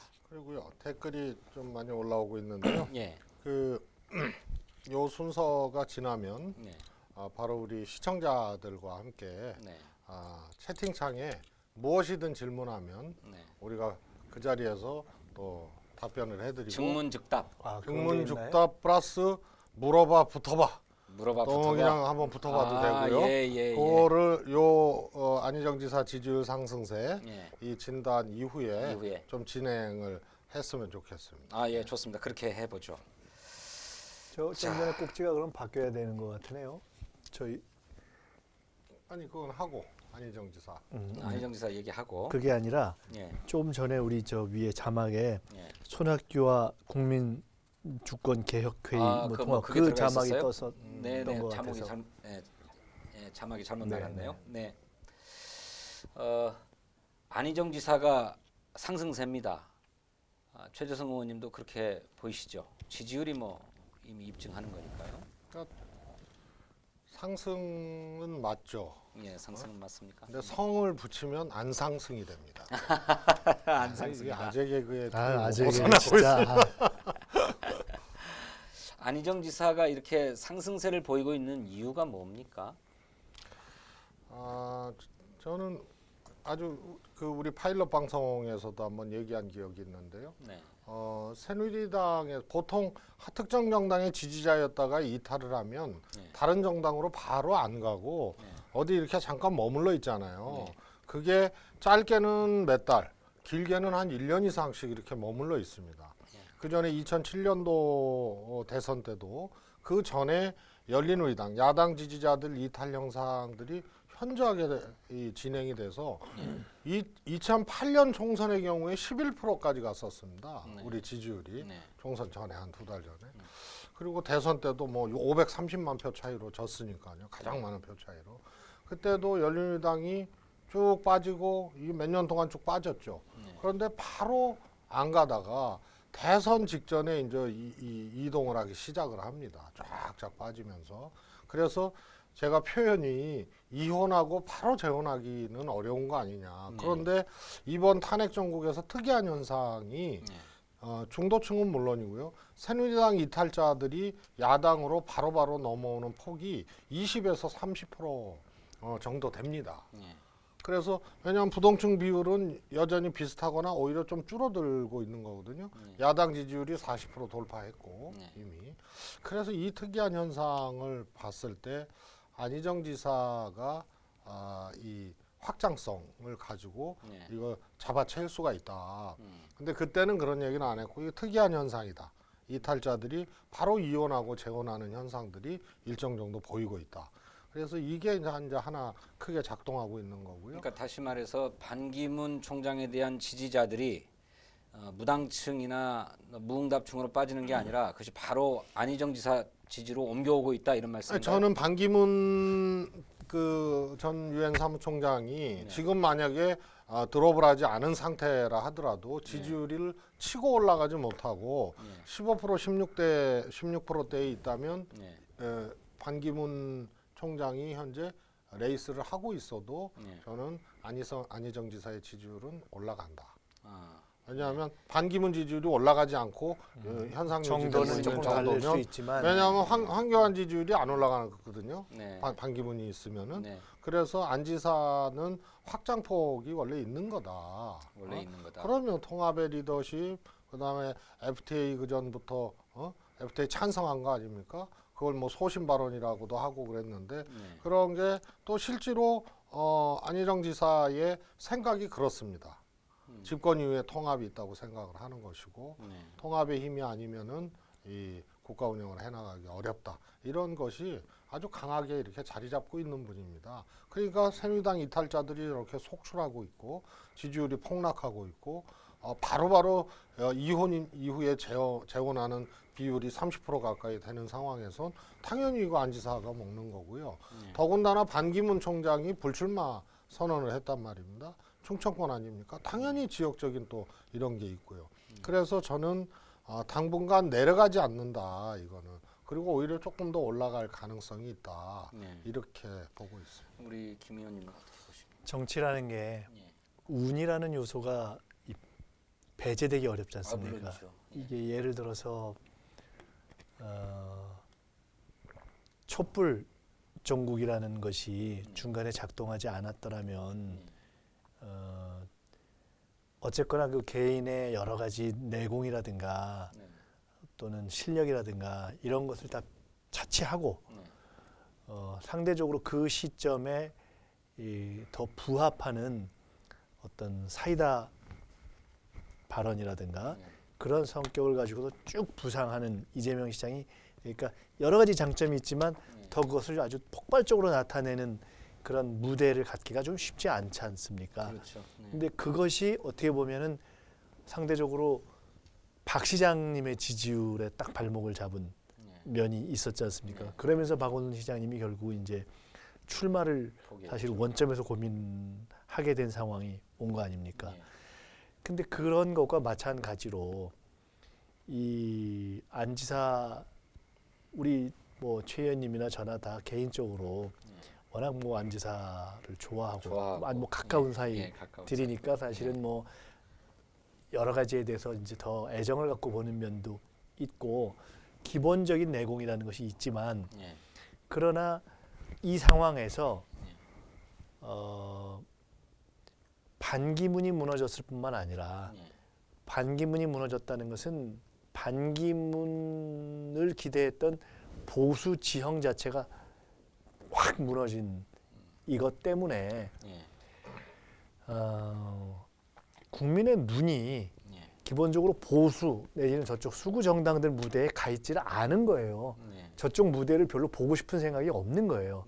그래서 무대 자체가 이쪽 무대로 넘겨왔기 때문에 이것이 안 지사에게는 어떻게 보면 현재 지금 가고 있는 우리 좀 전에 최 의원님이 뭐 표현했던 바로 이쪽으로 넘어오긴 어려웠던 표들 그걸 뭐 중도라고 표현할 수도 있고 보수라고 표현할 수도 있고 어쨌든 민주당은 안 찍었던 표들 최소한 여론조사에서도 안 눌렀던 그런 성향의 분들이 상대적으로 저쪽에 관심을 끊고 이 민주당 그라운드에서 놀고 있는 후보들 쪽에 일단 관심을 가진 후에 그 중에서 비교적 내 마음에 드는 사람 쪽에 손을 댈 수 있는 여건이 생긴 거죠. 이게 큰 일단 뭐 운이라고 볼 수도 있고 어떤 지형이 생긴 거죠. 그래서 그 점이 안 지사가 특히 반기문 후보가 무너지고 그리고 이제 촛불 국면이 끝나서 이재명 시장의 약진 국면이 일단 한번 조정기를 거친 그 시점에 이렇게 올라올 수 있는 상황이 생긴 거고요. 그런 조건이 그대로 지속되는 한 아까 말씀드린 것처럼 그 중도나 보수 성향을 갖고 있던 분들이 여전히 보수에 대해서 다시 이제 뭐 새누리당에 가서 다시 저쪽에 가서 어떤 기대를 정권 창출의 기대를 가져보자. 다시 저 원집으로 돌아가서 그쪽에만 관심 갖고 보자. 이런 조건이 형성되지 않는 한 일정하게 이 지지율이 유지되거나 얼마인지는 모르지만 더 상승할 여력이 남아 있는 거죠. 그러니까 두 분 다 안 지사가 가지고 있는 정치적 역량과 내공이 이미 바탕에 있고 거기에 반기문이 무너지면서 중도적이고 좀 보수적인 또 지역적으로 보면 충청 지역의 유권자들이 안희정을 주목하기 시작했고 그래서 안희정에게 막바로 지지가 옮겨왔는데 다른 조건 같은 것들이 변화하지 않는다면 따라서 이 지지율이 좀 튼튼하게 유지되고 상승의 여력이 있다 이렇게 보시는 거네요. 다만 이제 그러면 그것이 그 상승의 원인이 그렇다면 또는 최초 동력이 그렇다면 그런 것과 연관되어 있는 뭐 약간 중도적인 또는 약간 보수적인 그 지지층에 어필할 수 있는 그런 스탠스가 더 아주 확 전체의 상황을 반전시킬 수 있는 그런 상승분의 어떤 저 토양까지를 만들어내고 끌고 갈 수 있겠느냐. 이거는 이제 바로 그 원인 때문에 두 가지 관측이 가능하겠죠. 그건 바로 원인이 그러니까 조금 어렵지 않을까라고 볼 수도 있고 또는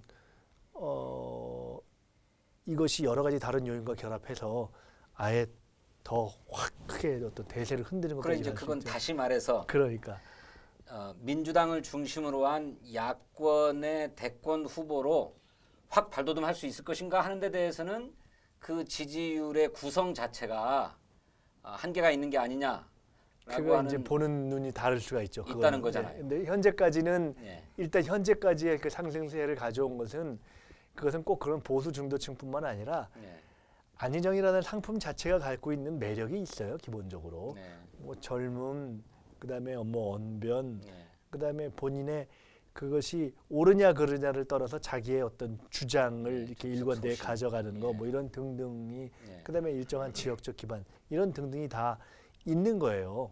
그리고 그것이 그동안 나타낼 기회를 어떻게 보면 못 갖고 어떻게 보면 안 갖고 어떻게 보면 본인이 촛불 국면에 좀 더 덜 적극적으로 대응한 것 때문에 늦게 시작이 된 면이 있어서 단지 그런 소위 저쪽 동네에서 넘어온 표만 가져서 이게 올라온 거냐? 그것은 아니- 이건 아니라고 볼 수가 예. 있는 거죠.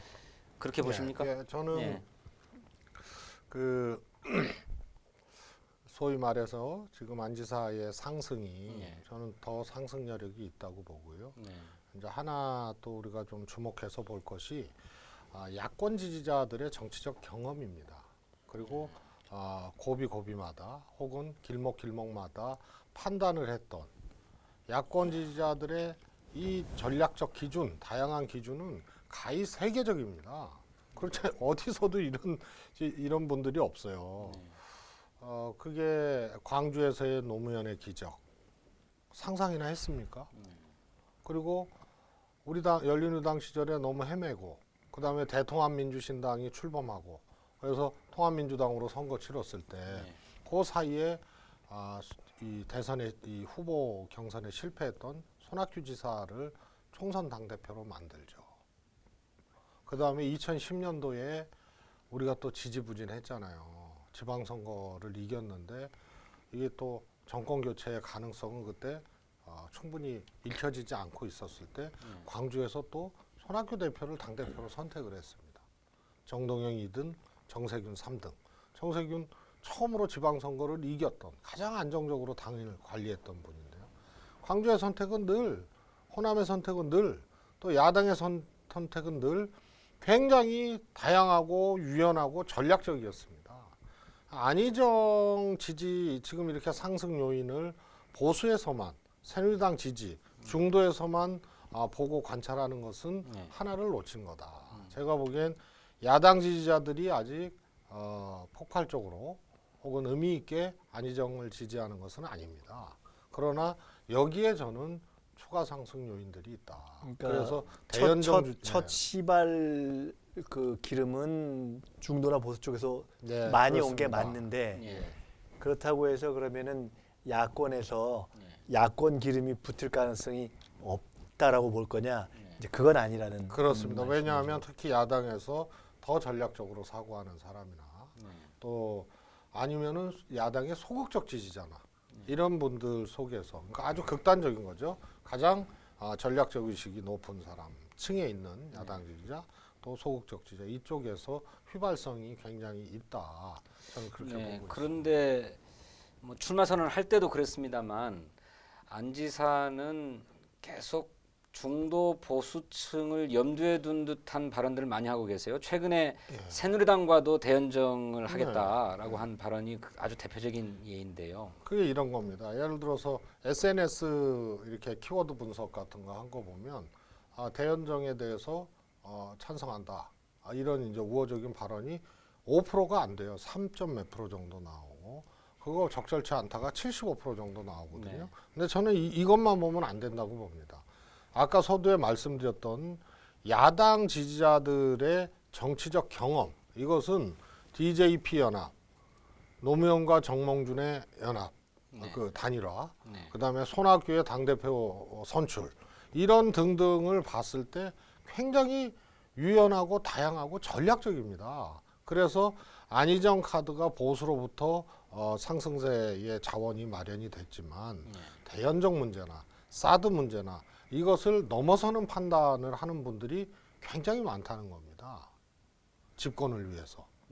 또 야당 집권 지지층 이후의 중에도. 문제를 위해서. 예. 그리고 우리가 사실상 상대당이나 상대 세력에 흔들기 때문에 두 번 집권을 했지만 굉장히 어렵고 더 잘할 수 있었는데 발목 잡히고 결국은 노무현 대통령의 사실은 이 서거까지 이런 갔던 경험들이 기울어진 운동장 낮은편에 있는 야당이 집권하더라도 어떻게 할 거냐 그리고 정권 재창출 어떻게 할 거냐 이런 것을 고민하는 사람들에게는 대연정이나 혹은 통합의 이런 거나 사드에 대한 안희정의 논거가 저거 보수적이기 때문에 안 찍어 이렇게 단순하게 해석하면 안 되는 정치적 경험이 있는 분들이 꽤 있다는 겁니다. 그렇게 보십니까? 저는 대연정에 대해서는 이를테면 당의 정체성을 훼손하는 것뿐만 아니라 현재 탄핵 국면에서 탄핵의 공동 정범이라고 할 수 있는 새누리당과도 연정의 가능성을 얘기한 것은 그러니까 집권 이후에 여소야대 국면에서 불가피하게 의회의 협조를 얻어야만 국정을 운영해 갈 수 있다고 하는 대통령으로서의 고민은 알겠지만 그렇다고 해서 새누리당과 대연정을 추진하겠다. 필요하다 이렇게 얘기하는 거는 정체성의 훼손이다라고 하는 제가 지적이 보기에는 강력하게 있는 거 진현님 아닙니까? 그거는 네. 그 사실 자체에 대한 시시비비나 견해 네. 판단을 얘기하신 거고요. 네. 이것이 안 지사의 지지율과 네. 또 대선판에 어떻게 작동할 수 있을 것인가의 문제는 또 다른 문제입니다. 그러니까 조금 이제 예, 두 가지 예. 다른 얘기예요. 예, 이게 예. 이제 저희가 어떻게 보면 다 정치를 하고 있는 사람들이기 때문에 예, 예. 이걸 그야말로 평론적으로 네. 이게 어떻게 표에 영향을 미칠까, 지지율에 영향을 미칠까라고만 볼 수는 없어요. 왜냐하면 네. 또 정치나 또는 정치인, 특히 이런 대선 국면에서 사람에 대한 판단이나 선택을 할 때 친소 관계를 떠나서 이것이 여론에 어떨까를 볼 뿐 아니라 이것이 옳으냐 그르냐, 네. 뭐 옳으냐 그르냐도 각자의 판단이 있는 거지만은 그렇죠. 의 문제도 있기 때문에 네. 사실 그거를 조금 구분해서 얘기할 수밖에 없지 네. 않습니까? 네, 네. 그런 점에서 말씀드린다면은 가령 저는 취지를 이해하는 면이 있음에도 불구하고 대연정 문제라든가 또 뭐 어떤 문제일 수 있었죠? 사드라든가 사드 또 문제. 한두 개의 최근에 이제 네, 그런 네. 논란이 됐던 공짜밥 네. 뭐 공짜밥 문제라든가 또는 뭐 이명박 삼성 녹색성장, 뭐 박근혜 창조경제 이어가겠다 그런 것에 이재용 대해서 뭐 저는 불구속 결정. 좀 생각이 달라요. 네. 그리고 똑같은 문제에 대해서도 예를 들어 달리 표현했을 것 같다는 생각을 가지고 있어요. 네. 그리고 큰 틀에서 보면 현재의 전국과 연관해서라든가 상승분의 어떤 여려 이런 데 있어서 조금 제약을 가져올 수 있겠다. 막판에는 는 생각을 가지고 있어요. 그러나 다만 실제 지지율에 어떻게 영향을 미칠 것인가가 통상 생각하듯이 저것이 보수적인 당의 일반 지지 기반과 다른 얘기를 했기 때문에 현재에서 상당히 당장 타격을 주고 확 꺾어버릴 것이다. 그렇게 보진 않아요. 그러니까 그럼에도 불구하고 우리가 가져왔던 경험의 폭에 있어서 폭이 조금 있고 그 다음에 안희정이라는 개인을 판단할 때 당의 전반적인 지지층 또는 전략적 선택을 할 때 그 얘기 말고도 판단해야 될 다른 대목들이 있거든요. 이 사람에게 일정한 지지를 보냈을 때 갖는 전체 판에서의 네, 네. 의미는 무엇인가? 예, 예. 어떤 역동성을 가져올 것인가? 전체의 통합력을 어떻게 높일 것인가? 라는 부분이 여전히 남아있는 거예요. 네. 그렇기 때문에 그것이 그 사안 자체로 보면 저는 분명히 좀 생각이 다르고 네. 또 길게 봐서는 또 전체의 큰 지지 기반을 끌고 가는 데 있어서는 좀 제약적인 면이 있다라고 보지만 네. 그것 때문에 안 지사가 추가 상승하는 것에 당장 아주 막 결정타를 먹일 정도로 네. 바로 지금 어떤 그런 마이너스로 작용할 것이다 아닌 것 같다. 라고는 안 본다는 거죠. 아니 제가 지금 같이 판단을 하자는 말씀이 아니고 이를테면 뭐 가치가 녹아 있는 문제이기도 하고 또 동시에 선거 과정에서 펼치는 당신의 소신이기 때문에 선거 전략과도 무관하지 않은 문제라고 저는 생각합니다. 근데 어쨌든 지금 본선을 놓고 싸우는 게 아니고 우선 야권 내에 특히 민주당 내에 경선을 하는 상황에서 이를테면 중도 보수적인 유권자들을 겨냥한 듯한 발언들이 계속 나오는 것이 그렇다면 당내 경선에서 유리할 것인가? 그 그걸- 문제는 이렇게 말씀 중에 죄송하지만은 안 지사 자신이 네. 이 문제를 꼭 전략적으로 생각하진 저는 않는다고 봐요. 그러니까 네. 그 정치인이라는 게 물론 다 표를 생각하지만 네. 자기 생각을 갖고 하는 거 아닙니까? 자기 네, 생각과 네. 철학과 주관과 소신을 갖고 하는 것이기 때문에 네. 이 문제가 어떻게 경선에 또는 선거에 영향을 미칠까라는 점에서만 소위 전략적 판단을 하는 것은 아니라고 보고 아니다. 예. 본인의 나름대로 쌓인 생각입니다. 우리가 네, 네. 그렇게 생각하는 것에 동의하느냐 아니냐의 문제로 예, 일단은 볼 필요가 있다. 예, 그건 제가 이해하겠습니다. 예. 우리 최 의원님도 마찬가지 생각이신가요?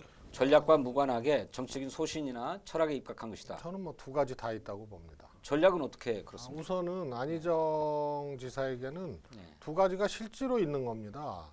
뭐냐면 소신이냐 전략이냐 뭐 이런 두 가지 외에도 안희정이라는 그 내면에 그 존재 자체에 두 측면이 같이 있는 거예요. 아니, 물론 당연히 참여정부 또 노무현 대통령 또 민주화 투쟁, 이런 이제 이 궤적들 이것에 대한 안희정의 모습이 있고 또 정치인 안희정이 된 이후 통합의 에너지로 이것을 뛰어넘지 않으면 안 된다는 나름대로의 역사적 고찰의 결과, 네. 정치사적 고찰의 결과와 그게 자기 하나의 주관화된 이런 두 가지가 다 있는 겁니다. 그럼 무슨 얘기냐?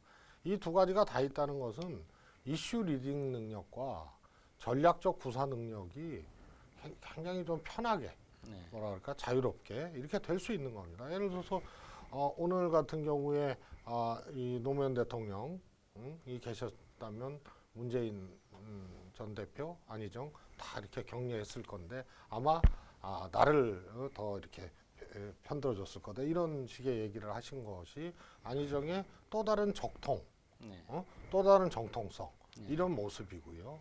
아규먼트 주의 주장에서의 연정이라든가 이런 것은 안희정의 실질적인 생각입니다.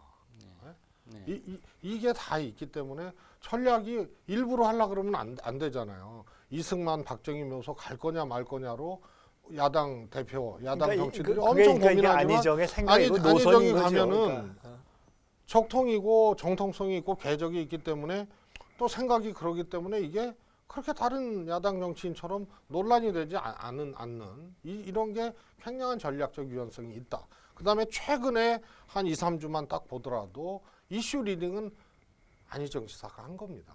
연정으로 반응하는 거. 이재명 시장 반응했죠. 문재인 대표 안 할 수가 없죠. 사드 문제. 이게 이슈 리딩 능력이 안희정의 그 두 가지 모습이 공존하는 안희정에게 있다. 그래서 저는 실질 생각과 전략이라는 것은 당연히 결합돼 있다. 이렇게 보고 있습니다. 그렇습니까?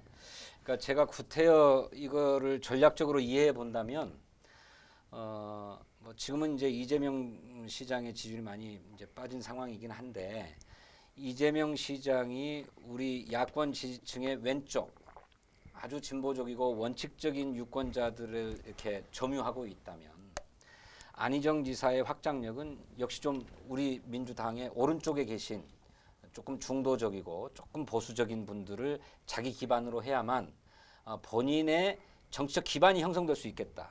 그리고 이것이 확장되면 확장되어서 본인의 전체적인 지지율이 올라가면 그것이 역으로 민주당의 전통적 지지층에게 영향을 주어서 당내 경선을 해나가는 데에도 도움이 되겠다라고 하는 전략적 판단이 내재해 있을 수는 있겠다. 당연히 그건 저는 뭐 그렇게 생각을 그럴 수 있죠. 했어요. 했는데 이것이 그렇지만 아까 말씀드렸던 것처럼 근본적으로 우리 민주당 내의 경선을 1차적인 관문으로 하는 상황에서는 그야말로 2등의 한계를 뛰어넘을 수 있는 이를테면 폭발적인 확장성을 갖는 전략이겠는가 하는 데 대해서 두 분의 생각을 들어보고자 했던 건데 우리 김민석 의원님은 그렇게 하기엔 좀 어려운 측면이 있는 게 아니냐. 그러니까 이제 그래서 우리가 현실 정치에서 사람을 어떤 뭐 개인의 매력 또 나이 뭐 심지어 생긴 거 말하는 스타일 뭐 출신 배경 이런 것과 다 총체적인 하나의 통일적인 그 무엇으로 거기서 소위 얘기하는 정치 노선만 딱 띄어내긴 좀 어렵지 않습니까? 현실적으로. 그런데 만약 그 중에서 그런 아까 얘기했던 쟁점 몇 가지를 다른 걸 다 떼어내고 정치 노선으로만 딱 해서 이게 눈 가리고 이게 누가 문재인인지 누가 안희정인지 누가 이재명인지 난 몰라요 하고 눈 딱 가리고서 이 사람의 얘기만 듣고 판단을 한다. 그리고 만약 그런 정치 환경이고 그런 선택지가 주어졌을 때 가령 사드에 대해서 우리는 문제는 있지만 신중하게 더 해서 다음까지 보겠습니다라는 예를 들어 문재인 대표의 생각과 이건 반드시 무슨 수를 써서라도 처리시키겠습니다라는 이재명 시장의 생각과 이게 이미 했는데 어떡합니까? 라는 안희정 지사의 생각과 그냥 이렇게 있다고 해봅시다. 그런 몇 가지 쟁점들을 모아서 자 이런 쟁점의 사람입니다. 라고 놨을 때 현재 야권 지지자들이 어느 것을 선택할 것이냐 또 어느 것이 맞느냐 라고 했을 때는 저는 상대적으로 그렇게 만약에 놓고 본다면은 안 지사의 의견이 1등하기 좀 어렵다고 저는 보는 거죠. 그런 점에서 말씀드린 겁니다. 불리하지만 얘기가 소신을 어떻게 선택해 여기까지 가고 있다 왔어요? 이런 말씀이네요. 그러니까. 추가 상승 여력이 있느냐에서 네. 엎어칠 수 있느냐 문제까지. 아니, 그런데 그거는 그러니까 우리가 선택하는 여러 가지 중에 네. 그런 노선이라는 거는 여러 가지 면 중에 한 면이라는 아, 거죠. 예, 물론입니다. 예. 제가 좀 네. 이거 얘기하고 아까 말씀드린 네. 그 물어봐 붙어봐로 한번. 제가 지금 우리 시청자들하고 약속한 것도 있는데 안희정 지사 대변인 박수현 의원하고도 연결을 예. 하고 싶었는데 네, 제가 네. 문자를 남겨놨는데요. 회신이 없어요. 요즘에 좀 지지율 올라가니까 지금 굉장히 뭐 전화도 오만해진 안 것 받고 같은데 회신도 없고. 말씀하시는 동안에 제가 연결 한번 해보겠습니다. 예. 참 우리가 약간 비판하고 저주하면은 그 좀 잘 안 된다고 꼭 좀 전해주세요. 네, 박수현 네. 의원님한테. 저는 이런 문제 한번 봐야죠. 사실 문재인 전 대표의 지지율 분석에 대해서 제대로 이렇게 내놓은 언론들도 없고 전문가들도 없습니다. 굉장히 견고합니다. 그러니까 내려갈 일이 없는 거예요. 여느 정치인들이 지지율이 올라가면은 또 빠질 수 있는 그런 우려도 있는 거 아닙니까? 또 그것이 다반사였고, 저는 안희정 지사의 지지율도 현재로서는 이게 빠질 거다 이러지는 않는다고 봅니다. 안 지사. 그럼요. 문재인 대표도 지금 이 탄핵고 시점과 비교해 봤을 때 10% 정도 상승을 한 거거든요. 엄청난 상승인데 이거는 대표된 직후라든가 이런 경험이 있습니다. 30% 이상을 친 경험이. 지금이 이제 그렇게 막 정점을 치고 있는데 이 구조가 너무 견고합니다. 문재인 대표가. 그래서 20%대 있을 때도 박스권이라고 그러고 30%대도 박스권이라고 그러는데 이 구성 자체가 너무 견고합니다. 그리고 새누리당 이탈자들이나 중도층이나 이런 분들도 상당 정도 문재인 대표한테 가고 있고, 그래서 이것은 빠질 일이 없는 거다. 그러면 30% 초중반대의 이 지지율은 가공할 만한 지지율이고, 이것이 구성이 이 소위 말해서 포트폴리오가 충분히 되는 이런 거다. 이렇게 봤을 때는 제가 보기엔 안 지사가 추가 상승을 하면은 그 레이스는 굉장히 이렇게 볼만한 그런 레이스지만, 이것을 뛰어넘을 수 있을 것인가요? 문제는 어떤 정치적 계기 이런 것들이 필요하다. 만들어지지 않으면 그렇게 쉬운 것은 아니다. 그런 네. 거죠. 근데 전체적으로 어쨌든 아까 김민석 의원님 말씀하셨던 것처럼 왼쪽에 이재명, 오른쪽에 안희정, 또 가운데에 뭐 문재인 뭐 이러면서 민주당의 외연이 굉장히 커진 느낌, 파이가 커졌다. 뭐 이렇게 볼 수 있을 것 같아요. 그러니까 요 이전 국면에서 예를 들어 무슨 뭐 제3지대니 뭐니 가령 등등 이렇게 거론이 되다가 그게 이제 큰 의미가 좀 없어지고 있지 않습니까? 그랬을 때 할 수 있는 역할, 이것을 민주당 내에 내부 경선 주자들이 지금 다 하고 있는 거죠. 예, 사실은 왼쪽 오른쪽 거를 지금 다 흡수하고 있는 거죠. 민주당 경선으로 끌어들이고 있는 거죠. 이제 그런 점에서 보면 뭐 손학규 전 대표가 국민의당과 손을 잡고 통합을 하기로 하고 통합 경선을 치르겠다고 하는데, 그것이 제3지대로서의 파괴력이라는 것이 미약할 거다. 뭐 지금 섣불리 단정하기는 어렵습니다만은 미약할 거다라고 하는 걸 보여주는 게 안희정의 그런 이를테면 중도로의 확장력 때문이기도 하다. 이렇게 분석할 수 있는 것 아니겠습니까? 그렇죠. 그리고 어떤 면에서는 그와 유사한 것이 소위 진보 정당적인 지지율 부분을 그건 또 이재명 시장이 거의 지금 흡수를 해버린 거 아닙니까? 그러니까 그런 점에서 그 언론에서 당장 민주당 경선이 본선 아니냐라는 얘기가 나올 정도 되는 것은 그냥 이렇게 언론에서 하는 말일 뿐만 아니라 실제로 탄핵이라는 특수한 조건에서 전체 무대가 야권으로 옮겨지고 그 야권의 무대에서 민주당 경선이 비교적 현재까지 그런 좌우를 끌어당기는 효과까지도 상당히 보고 있다고 봐야 되겠죠. 이런 적이 없었죠. 사실은 없죠. 굉장히 우리가 행복한 겁니다. 그렇죠. 이런 적이 없고요. 네. 그다음에 아까 말씀하신 이제 손학규 전 대표라든가 또 소위 제3지대 개헌을 매개로 뭐 이런 거 빅텐트론 이런 게 언론에서도 이제 스몰 텐트 가능할까 이렇게 쪼그러들어 버렸어요. 그렇죠. 근데 그거는 중도 보수표를 확장력 있는 안희정 지사가 갖고 있기 때문이라는 분석도 맞지만 사실은 이미 그것은 그런 인위적인 문제는 이제 국민들이 그런 것에는 꼼짝도 안 한다. 이것이 입증된 겁니다. 왜냐하면 안 지사 지지율이 이렇게 상승하기 이전부터 꼼짝도 안 했거든요. 그러니까 여기서 우리가 그래요, 얘기했지만 쇼핑백만 크게 갖고 가고 아무 물건도 못 담는. 그래서 이거는 단순히 보수적 지지자를 안 지사가 먹고 있기 때문에 문제를 넘어서는 문제다. 그럼요. 그래서 뭐 그건 그렇습니다. 예, 이건 이제 안 통하는 겁니다. 네, 네.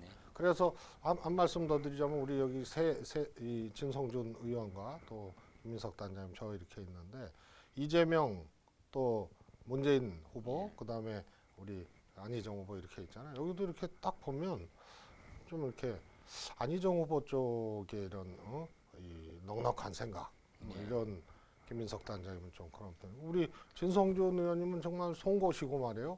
또 이 19대 활동하시면서도 가장 진보적인 또 개혁적인 그런 모습을 놓치지 않아서 보니까 이재명.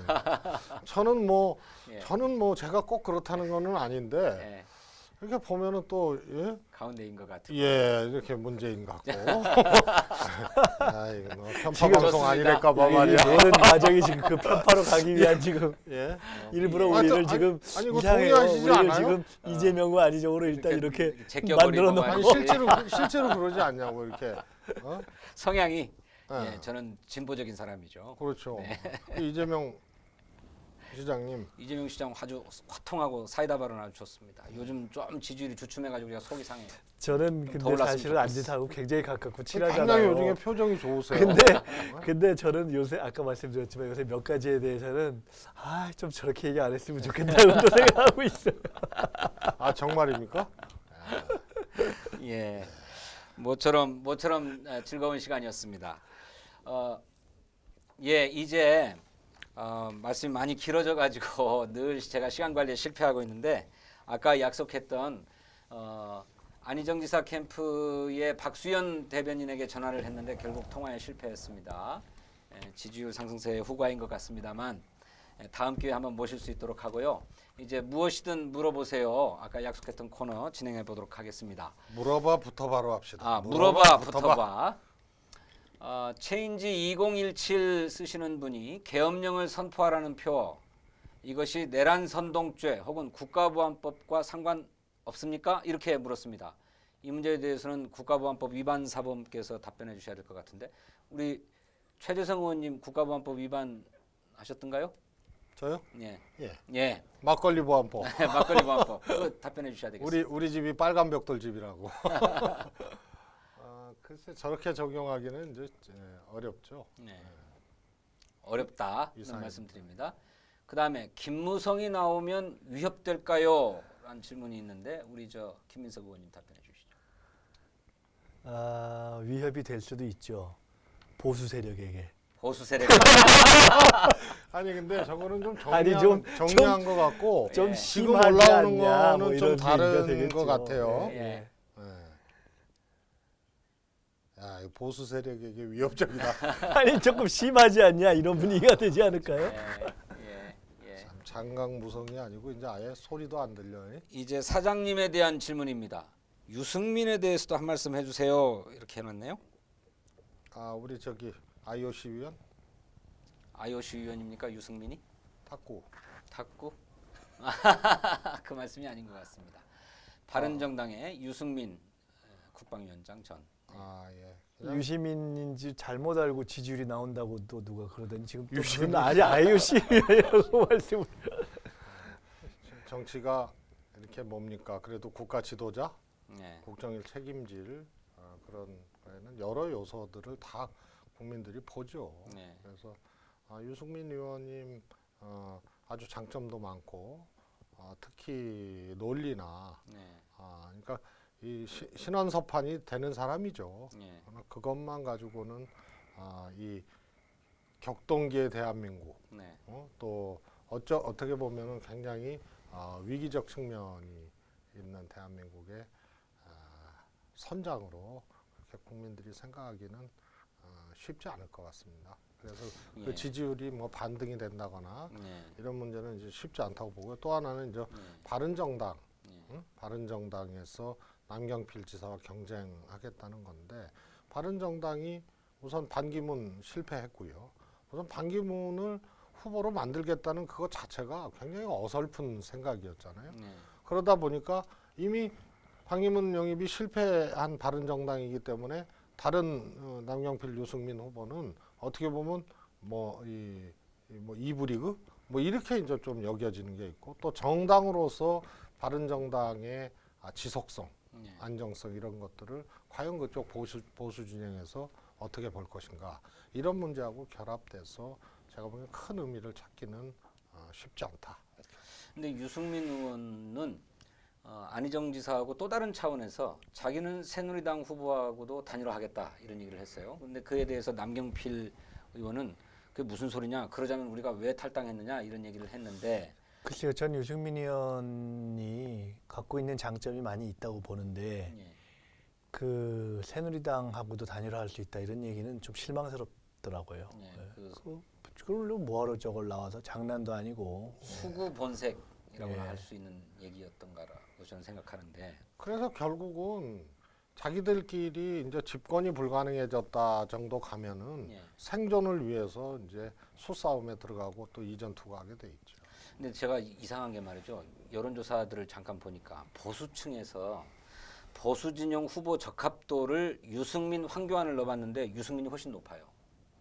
그러니까 아마도 이 여론조사를 놓고 봤기 때문에 황교안하고도 단일화 경선을 해서도 이길 수 있다라고 생각해서 그런 얘기를 하는 것인지 그럴 수 모르겠는데 있겠네요. 그러니까 그 전체적인 지지율로 보면 황교안이 훨씬 높은데 그 그리고 어떻게 이제 이런 결과가 나오는지 저거 모르겠어요. 아니겠어요? 결국은 어쨌든 그 지역적으로 TK 출신이라는 점 때문에 자신이 갖고 있는 정통 소위 보수 또는 박근혜 보수 층에서의 일정한 비토에도 불구하고 그래도 새누리당의 어떤 본진까지 결합되는 게임을 했을 때는 자기가 상당히 지역적인 이점을 갖지 않겠느냐. 또 그 생각 때문에 사실은 탈당도 맨 마지막까지 고민했던 거 아닙니까? 그런데 그런 것 때문에 저 외교 안보나 통일 문제에 있어서도 상당히 어떻게 보면은 굉장히 그 부분은 본인의 경제에 대한 얘기에 비해서는 너무 좀 답답한 소리를 많이 하고 있는 거 아닙니까? 근데 그런 점이 그 유승민 의원의 어떻게 보면 결국은 한계겠죠. 네. 자, 그 다음에 또 노란 튤립이라고 하는 분은 김종인이 대체 뭘 주고 있길래 다들 그렇게 안달복달 하는 건가요? 이렇게 물었습니다. 최재성 의원님 안달복달 하십니까? 김종인 전 대표 때문에? 그래도 이런 게 있습니다. 그러니까 정치가 자기가 한 사람이 갖고 있는 객관적인 힘이 있지 않습니까? 절대적인 힘이 예를 들어서 뭐 근수가 1km라고 하면 상대적인 거고 여러 세력이 있고 그걸 보는 또 국민들이 있기 때문에 그 1km의 몸무게가 어떨 땐 100kg도 될 수 있고 그것을 가장 상징적으로 또 가장 실제적으로 몸무게가 변할 수 있는 사람 이렇게 표현하면 적합할까 모르겠는데 김종인 대표라고 봅니다. 예를 들어서 이런 거죠. 김종인 대표에게 문제 제기를 하는 많은 지지자와 당원들은 어떻게 총선 대표 지내고 이랬던 사람이 거의 뭐 탈당할 듯이 그러고 이 사람 저 사람 다 만나고 말이야. 그리고 그 당시 당 대표 또 욕하고 너무 이게 뭐 그냥 잘 봐주려고 그래도 너무 이제 기준 없고 원칙이 너무 없다 이거죠. 그러나 안 지사가 예를 들어서 김종인 전 대표를 만약에 합류시켰다. 그러면은 그 파장은 꽤 있는 겁니다. 그래서 객관적 몸무게와 상대적 몸무게는 다른 거고 그것의 가장 현실적인 존재가 김종인 대표인 거는 있습니다. 본인이 뭘 메이드는 못해도 그런 게 있는 거예요. 근데 김종인 대표는 금방이라도 탈당할 수도 있을 것처럼 막 얘기를 하고 제3지대에 합류할 수도 있을 것처럼 이렇게 얘기했는데 본인이 오늘 아침 어디 인터뷰에서 탈당하지 않는다 무슨 소리냐 거기에 이렇게. 직접 참여했던 분들 그 말씀이 그 나온 자리에 참여했던 분들 이야기를 전해 들었는데 그 보도에 나온 분위기를 그대로 네. 그러니까 비교적 정확하게 그 보도가 그 분위기를 전한 것 같아요. 아, 그래요? 예, 네. 그래서 그 쭉 변해왔지 않습니까? 네, 늘. 지금 이제 최근만 놓고 봐도 예. 그래서 어떻게 보면은 김종인 대표께서 결국 뭐 여러 가지가 있었겠지만 가장 최근 보도에 나온 것 같은 그런 어떤 입장이랄까 이런 것을 보이는 것 자체가 이른바 뭐 제3지대니 빅텐트니 이런 것이 큰 의미가 없어지는 상황을 반영하는 거 아닌가. 예. 그래서 네. 이런 겁니다. 탈당을 한다 이런 거는 자신이 확실히 예. 구상이 진행될 수 있거나 예. 패를 줬을 때, 예. 쥐었을 때 그렇게 할 수 있는 거고요. 예. 그게 킹 혹은 킹메이커 아닙니까? 근데 이것이 만들어질 수 있는 민주당 바깥의 상황, 이런 것들이 안 만들어지면은 안 나가는 거죠. 예. 간단하다고 봅니다. 예. 그리고 그의 2번이 어떻게 딴 2번입니까? 본인 입장에서는 또. 그래서 패를 쥐거나 예. 제3지대나 세력 묶음이 될 수 있는 가능성이 없으면 나가기 힘든 거죠. 예. 나갈 이유가 없는 거죠. 그러면요.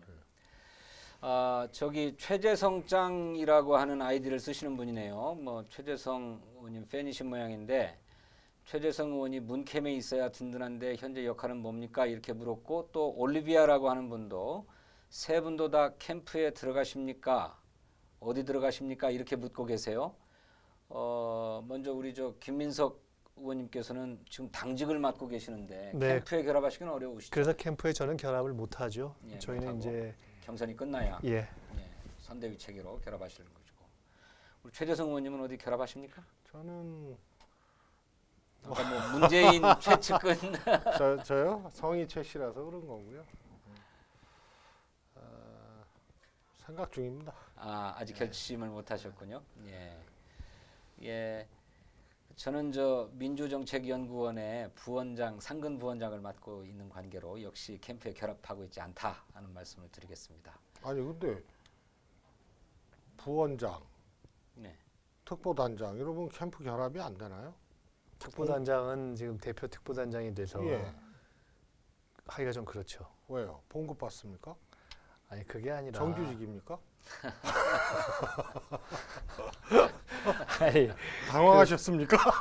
저 당황했거든요. 그 대표가 지금 이제 이번 대선은 우리가 어쨌든 민주당의 지지율이 지금 뭐 40%를 넘나들고 있지 않습니까? 네.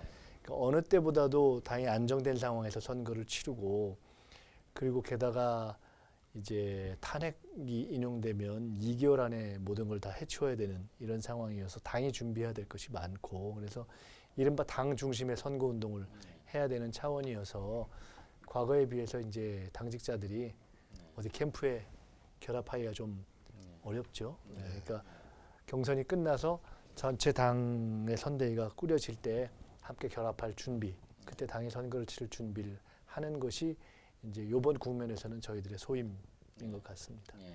뭐 올라오는 거를 아주 몇 가지만 좀 제가 예. 저거는 이제 올라온 걸 정리한 거 정리한 같고요. 거고요. 네. 더 최재성 재밌는 의원은 문 캠프 가서 오늘 송영길 의원이 뭐 일종의 이제 사고 비슷한 거 한 방 냈잖아요. 네. 송영길 의원을 제압해달라는 그런 게 있는데 그래요? 죄송하지만 저보다 얼굴이 큽니다. 제가 가장 두려워하는 예. 뭐 문재인 섀도우 캐비넷의 비서실 유력하던데 그 신문에 나온 거 있잖아요. 일부 언론에 문재인 뭐 차기 정부 섀도우 캐비넷 얘기 나오는데 그거는 추정 보도죠 뭐. 추정 정도가 아니고 소설입니까? 지금 뭐 언론 그 기자가 들으면은 어떻게 좀 나왔는데요? 뭐 경제부총리에 누구 뭐 비서실장 뭐 이렇게 나왔는데 그건 소설로 보기에도 너무 자기적이죠. 예.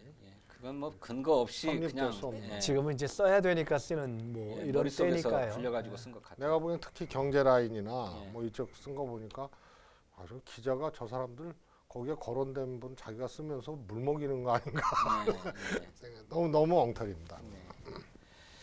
자, 아까 잠깐 말씀 나누다가 다 못했는데 너무 깊이 파고 있다 해서 그랬는데 역시 김민석 의원님 출마 안 하세요? 이런 거 나오는데. 출마요? 보궐선거가 저에게? 출마 대선 얘기 하시지 않나요? 뭐 나가라는 대통령 얘기예요? 선거에 아니 그냥 출마라고만 했어요. 어디라고 특정하지 뭐 있으면 나갈게요. 뭐 기회가, 있으면 나가. 기회가 되면 있어야 나가시다 나가지, 그럽니다. 기회가 어. 되면 내년엔 보궐선거 있죠. 보궐선거도 지방선거도 있죠. 있고. 네. 예, 홍익 인간이세요? 고맙습니다. 왜 얼굴 빨개지세요? 고맙습니다. 야, 이게 참 노잼 개파의 주류 진성준. 자, 질문을 뭐 그냥 우리 시청자들끼리 막 웃으시고 그냥 그러시네요. 네, 질문이 특별하게. 하나만 더 말씀드릴게요. 아까 너무 판다고 그래서 그랬는데 우리 시청자들은 특검 수사에 관심이 더 많은 것 같아요. 기어이 박근혜 대통령이 소환 수사되는 모습을 보고 싶고 또 사법 처리되는 모습을 보고 싶은 것 같은데 특검 연장을 위한 플랜 D가 있냐? 이렇게 목관악기님께서 물어봐 주셨어요. 특검 연장을 위한 플랜 D까지는 안 만들어도 1차적으로는 특검이 수사기한 연장을 요청하면 그것을 거부하지 않고 승인할 수 있도록 황교안 대행을 압박해야 될 것이고요. 만일 그게 좌절될 것 같으면 특검법 개정안을 통과시키는 방안도 있다고 생각합니다. 그리고 그 특검법 개정안을 대통령 대행이 거부권을 행사할 수는 없을 것이다라고 하는 것이 정치적인 관측이기 때문에 뭐 플랜 D까지 마련할 필요는 없지 않을까 이렇게 생각합니다. 자, 더 이상 질문이 없으시면 물어봐 붙어봐 시간, 즉석에서 가진 이 시간 여기까지 마치도록 하겠습니다.